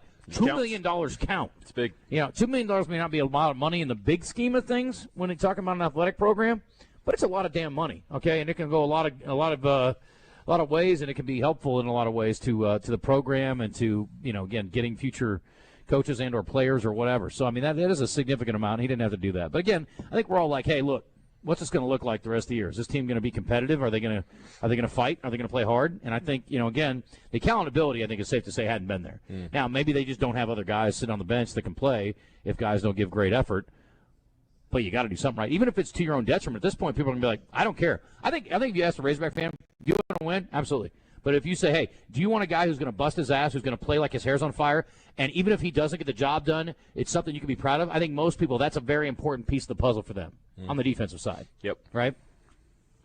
Christian, break. We got one or two. What do we got? You want to take both right now, or you just want to? Let's go ahead and take one. If we got one, we'll take one. We'll come back with a short segment. I got a few other game balls and jock straps I wanted to hit on.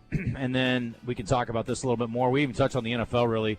Some interesting happenings there yesterday as well. Some really interesting outcomes. And 2 Monday night games, too, today, if you're interested in that. But I think most people around here focused. Yeah, they aren't great. But, again, like we talked about at Oaklawn, it's always money to be made. And that's, if you're a wagerer, that's the important thing. So, all right, let's hit a break. We'll come back in a second. You're in the zone. And as we head in, I'm going to tell you about my friends at Oaklawn. Speaking of, I will give you lines. There are some. What you got for me? Well, I'm glad you asked, DJ, because apparently Christian doesn't even think these games are worth watching. No? Last I heard, there are 4 NFL teams that are going to compete tonight. His Commanders lost me a really big parlay this week. Sorry, buddy.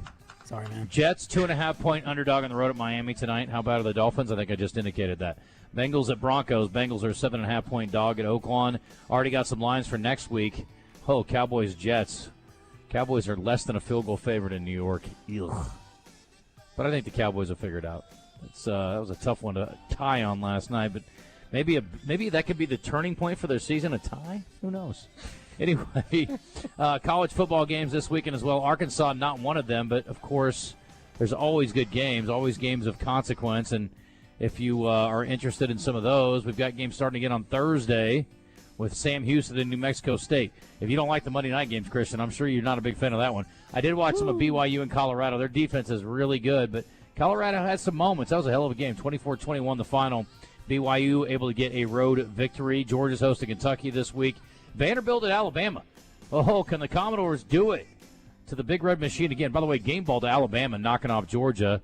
And, look, Kirby Smart's 1-7. A lot of people are worse than that against Alabama. When's the last time Arkansas beat them? Forever ago, okay? I don't know how many coaches got to go back. That was before Petrino the first time around. That's how long it's been. Okay. Texas Tech, Houston. All of a sudden a good game. Houston's a pretty good team. Catching a bunch of points at home this week. Anyway, all that and much more. Of course, go to oaklawn.com for general information, event center tickets, and to book your room. Lots of good things happening down in Hot Springs.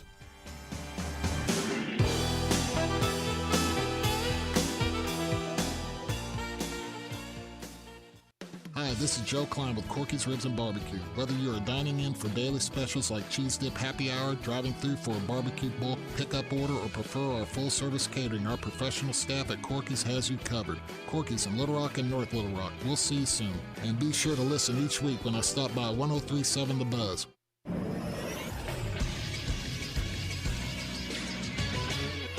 This is SportsCenter.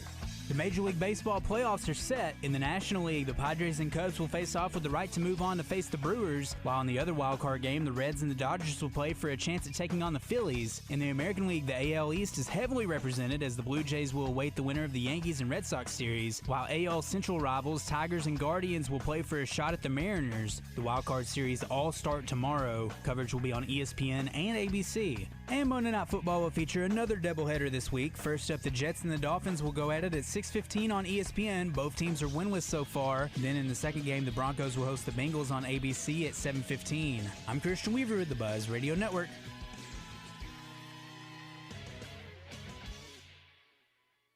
Fernando Carmona joins Out of Bounds, courtesy of Colonial Life Independent Agents, Charlie Schaaf and Damon Francis. Call 501-413-4005.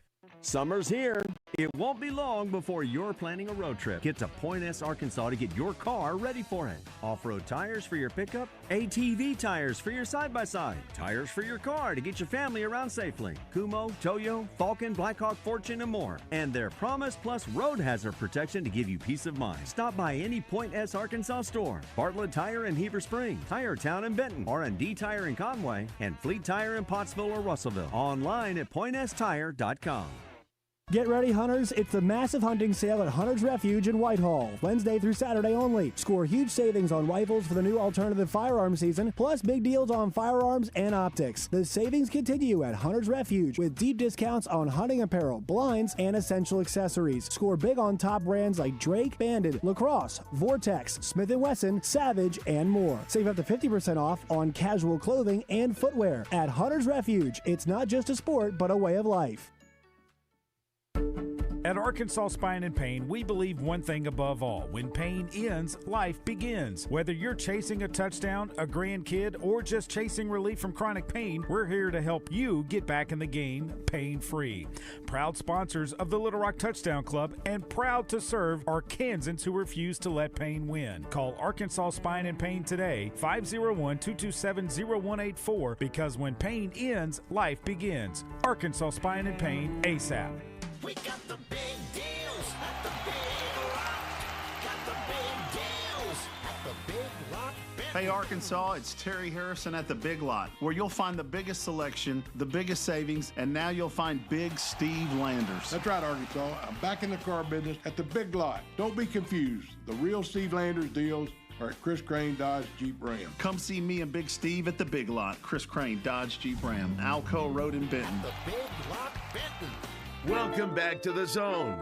You want to get into the show? Text us on our text line at 501-661-1037 or message us on our live fan feedback.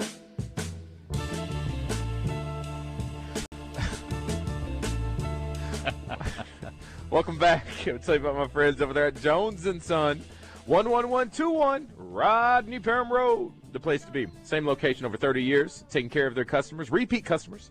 Same spot, repeat customers, means you're doing it right. They got some of the best brands in the business. Michael M., Viraggio, Vahan. Yes, I said it. They got it over there. Now, when it comes with nice jewelry, it comes with a price. But so you might as well look for the best price out there, and they have that at Jones & Son. You don't believe me? Well, go ahead and waste your time if you want to. Go try to find it somewhere else. And for some reason, you know something no one else knows, and you can find a better price. Well, they got a best price match guaranteed to back that stance up. They're trying to save you time when it comes to your shopping experience. Also, talking about shopping experience, customer service, they're top-notch, great design team, something in your mind you want to bring to reality. All you have to do is talk to the team at Jones & Son, and they'll make it happen, fit perfectly. Earrings, necklace, ring, they got you covered. Direct diamond importer and all. They got great financing options. 11121 Rodney Parham Road. Earlier today, Craig James, who's the featured guest today at the Little Rock Touchdown Club, joined us, and he told us that he thinks Arkansas can be a top third team in the SEC. And he also laid out a little bit of a plan on how to do that. It starts with money, obviously. I think that's pretty clear to everybody.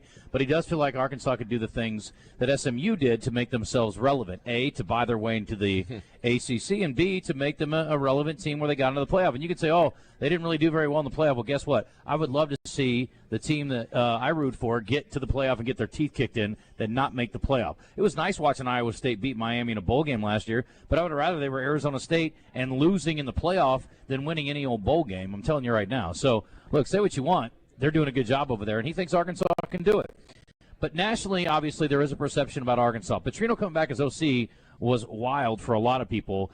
Bobby Petrino coming back and taking over the job as the new head coach would be a bridge too far for a lot of people. And even him being the interim head coach is probably a stretch of some people's imagination. But listen, it's a wild world we live in. Never say never on anything, folks. You just don't know. But it is going to be perceived in a certain kind of way if Bobby Petrino is named as the permanent head coach. It's one of our questions of the day today. Scott Van Pelt, who I think most people appreciate and respect, had a little fun with it. Him and Stanford Steve chopped it up about Bobby P on their podcast yesterday. Our guy Sam's in trouble. Yeah. Yes, sir. He's a fine man. He said, I'd be mad at me. Doesn't matter about that so much as I think we can see what direction this is going. And I just want to say, if Bobby Petrino is the coach again of Arkansas, then truly anything in life could happen.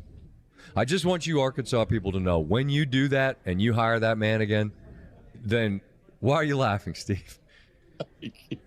Like, that's going to happen. And when it does, no, it can't. It's gonna. He scored 13 points today. That was his trial. No way. You can't do that. Oh, buddy, they can, they will, Come and they on. are. No. And when they do, every single person is going to send out the picture of him with a neck brace and road rash. They already are. But the fact that they're going to end up hiring him is unbelievable. They're not hiring. All right. No way. I would think someone in the group would go, Gentleman's bet. we might not should do that. There are 7 games left. There are a handful of road games left. There are going to be neck braces, and there might be a motorcycle rally or two at one of these ball games, DJ. Again, it doesn't mean a hill of beans when the game kicks off, and it's not going to have any impact on the outcome or the way that Razorbacks perform in the game. And if they play hard, they play hard, and if they don't, they don't. It doesn't matter what the perception is. But and I'm not going to say Arkansas is going to be a laughingstock, but Arkansas will get looked at a certain kind of way if they do this for real, for good. It's as simple as what have we been saying for a long time when you talked about Coach Bielema and his slippers and his reggae music. Yep. If you win, true, no one cares. Yeah, you're right. They'll embrace all of it. All of it. All of it. What's up, boss? No, but we're going to be. We do need to take one more break here. It's 12:46. And we'll be back in a sec. But did Craig James essentially lay it out for us? Yeah. If we want to be good, I need a commitment. We need a billionaire to say, I want Arkansas to be good. Well, is that all it takes? No, it helps. You need a board of trustees member to say, this is the way it's going to be, and everybody's going to follow the suit. Mm-hmm. And I need the chancellor on board. I think he is. Mm-hmm. I need Hunter Yurachek to say, yep, let's go. Well, you need the highest level of people to go, this is not acceptable, and it is important to us to be good at football, and we're going to do everything we can to do that. I think you need to be proactive, and you need to be on the forefront of ways to make money and maybe push the boundaries even. Yeah, listen, you better get in that third lane, dude. That's all I know. I don't give a damn what your perception is. Sam's a nice guy, and Sam was a guy that wanted to do it by the book and play by the rules, and I think Hunter's that way generally. But if you can operate in the grays and win, knock yourself out. Give me some charcoal. In the gray. Stay in there. Couple of other things. UCA lost a heartbreaker this weekend. Starting quarterback did return, though. It was good to see Austin Myers back out there. And they lost 35-32. Arkansas State, 4-game losing streak, first time in 6 years. Tough one at ULM. I'm not shocked they lost. It was on the road, but, man, they got to get things trending back the other way. But, hey, how about a game ball to UAPB? The only Division I team in the state to get a victory over the weekend, 24-20 over Alcorn State. Also, Harding wins a tough one. I knew Ouachita Baptist would give him heck up there, and they did. 24-7 the final. I'll tell you, the game ball goes to my guys at UAM. Arkansas Tech was rolling, hadn't lost a game, and I was fully expecting them to be 5-0 or whatever, and reach out to their head coach and say, hey, Coach, let's get you on. What a story you guys got going. And then my boy Hud Jackson goes up there and smacks them, and they beat them. Let's go, Weevils. Oklahoma Baptist lost to Southwest Oklahoma State. Nobody cares. In-state, Henderson took its first loss, too. Rebecca, what are we doing? But to Southern Arkansas, what a game, 24-21. So Harding, the only undefeated team in the GAC. Arkansas Tech with a loss. Henderson State's got one loss now, and Southern Arkansas's got the one loss, too. So, yeah, some interesting things going on in the GAC. But, man, Harding, per usual, the class of the GAC. Break it. We'll come back. We'll wrap it up on the other side, and we will take you into Out of Bounds. I know Wes has a lot to say about this whole Bobby Petrino, Sam Pittman, Hunter Yurachek. I don't want to call it a saga, but turn of events, we'll call it that. Stick around.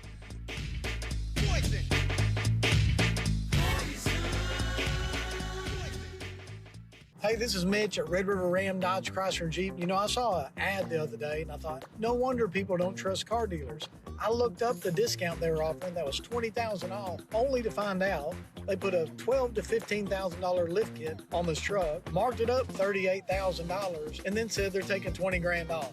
Make that make sense in somebody's head. Folks, come check us out, redriverram.com, see why we're Arkansas's #1 Ram dealer, or make that beautiful drive right here to Heber Springs. It's a tough time, injured, and it was not your fault. Hurts in the pocketbook, too. Who do you turn to? Don't call a lawyer and find they're out of state or talk with someone at a call center. Call us at the Brad Hendricks Law Firm and talk to a real Arkansas lawyer directly. And remember, the only place that success comes before work is in the dictionary. We'll work hard for you. Have for over 30 years. The Brad Hendricks Law Firm. Tradition, reputation, results. Mickey Hennard for Hennard Foothills Equipment in Searcy. We've been selling and servicing Kubota equipment since 1991. Family owned and operated for over 30 years, we pride ourselves in an honest sales experience and unmatched service after the sale. We carry Kubota tractors, mowers, construction, and hay equipment. If you allow us to be your Kubota dealer of choice, we promise not to let you down. Come see us on Main Street in Searcy. Hennard Foothills Equipment, we're your hometown Kubota dealer no matter where you live. Make your yard the envy of the neighborhood with Cabot Outdoors. Right now, purchase a Hustler Fast Track Series mower. Get your choice of a free pressure washer or generator. An unbeatable bonus of up to $799. For the month of September, get an extra $500 off. Supplies are limited. Offer ends September 30th. The Hustler Fast Track delivers precision, comfort, and durability for homeowners who demand more. Cabot Outdoors, 901 South Pine Street, Cabot, or take a look on Facebook. Fall is the perfect time to spruce up the exterior of your home or your business. And if you're like me, there's only one company to call, CertaPro Painters. What stands out the most? Their attention to detail. They carefully prep every surface, make sure trim lines are sharp, and even touch up any small spots, even ones you didn't notice, at no extra charge. They go the extra mile because they want you to be happy and they care about their work. Each CertaPro Painters business is independently owned and operated. For your home or business, make sure you schedule CertaPro. Don't wait, their calendar fills up quick. Schedule your free estimate at CertaPro.com. That's Certa with a C. For over 30 years, Pickup Truck Accessory Warehouse has been Arkansas's truck accessory headquarters and the only stop for all your truck parts and accessories. If it goes on a truck, Pickup Truck Accessory Warehouse has got it. And that includes upgrading your truck with Vortex spray liners. Tough, durable, proudly made in the USA. Their spray liners can protect your truck for years to come. Call Pickup Truck Accessory Warehouse at 501-568-0040 to schedule your spray. Or stop by 65th and University. You're in the zone in the Oaklawn Hot Springs studio with Justin Acri and DJ Williams.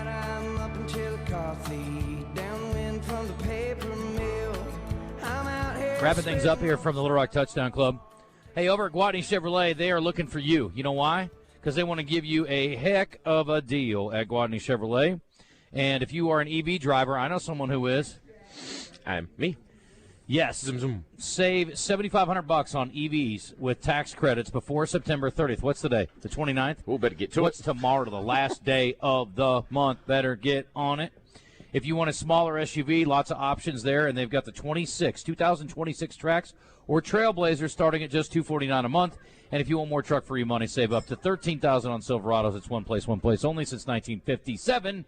Well, they haven't been giving you all these exact deals since 57, but they've been treating you like family since 1957 at Gwatney Chevrolet. And I encourage you to go to Jacksonville, see our friends, or go to their website.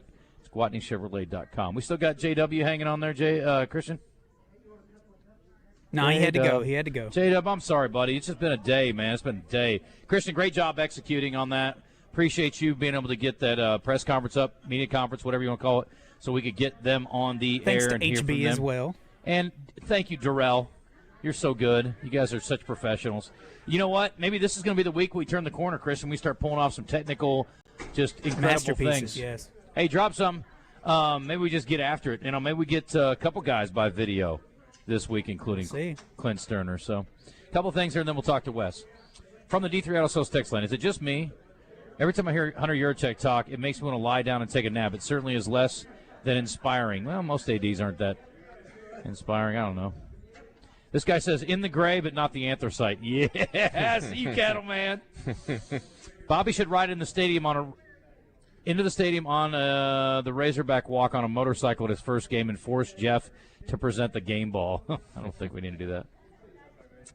I wonder what Bobby... What is our first home game of the new Petrino era? A&M. A&M. Oh, my God. Okay. Can't wait. I wonder what BMFP needs to do to retain full duty. He's got to be 5-2, in my opinion. Oh, I think if he goes 3-4, he's going to be in the conversation. I'd be impressed, honestly. Did y'all hear? Because 3-4 would get him a bowl game? No, we'd have to win 4 to get a bowl game. That's good. I don't need a bowl game anyway. Did y'all hear Petrino talk about coming on to be the interim head coach? It almost sounded like he was asked to come on in case this moment came about. No, I think they were saying that happened in due process. For DJ, what was the first meeting with Petrino like after he took over for Nutt? Intense. Just everybody was real tight. A lot of you know what's were tight that day. You could tell there was just like go from you know how Coach Nutt is. Yeah. To like scary. Yeah, I'm not a friendly feel good guy. I'm gonna chew your butts. Get ready. Well, it was more so of like we're gonna work. We're gonna push it. We're gonna be tough. You got to be tough. You got to be tough. And did he really show us in that very first practice? We were like, oh, my God. I bet not one time in the next 7 games, Wes, does Bobby Petrino say we got overheated. It was too hot. That won't happen. I don't think that'll happen. Mm-hmm. Can Bobby legally be the head coach? Yeah, a lot of people were asking that. I don't know how the thing was written up when he left or how that goes down or what he can or can't do. But obviously they seem to think that it's a possibility because they didn't say, hey, he wanted to be the head coach, but legally he can. But appreciate him doing the interim job. Yeah. Anyway. Well, Wes, obviously it goes without saying, and all the other ways I can couch it, there's plenty to chop up over the next couple weeks. Oh, wow. You know, after the game Saturday, I was like, God, the next 2 weeks are going to suck. Got to talk about this over and over and over. And, you know, it came kind of clear Saturday night talking with a lot of people. It was like, something's about to happen. And so wasn't shocked at all Sunday. And it gives everybody a tiny glimmer of hope that something might change this year, that this year's not over. Because Saturday, it felt like this year is over. And now, even though there's 7 games left, there's a little glimmer of hope to maybe we'll have some fun football to watch at some point this year. This is the same roster that took a top 5 team to the wire.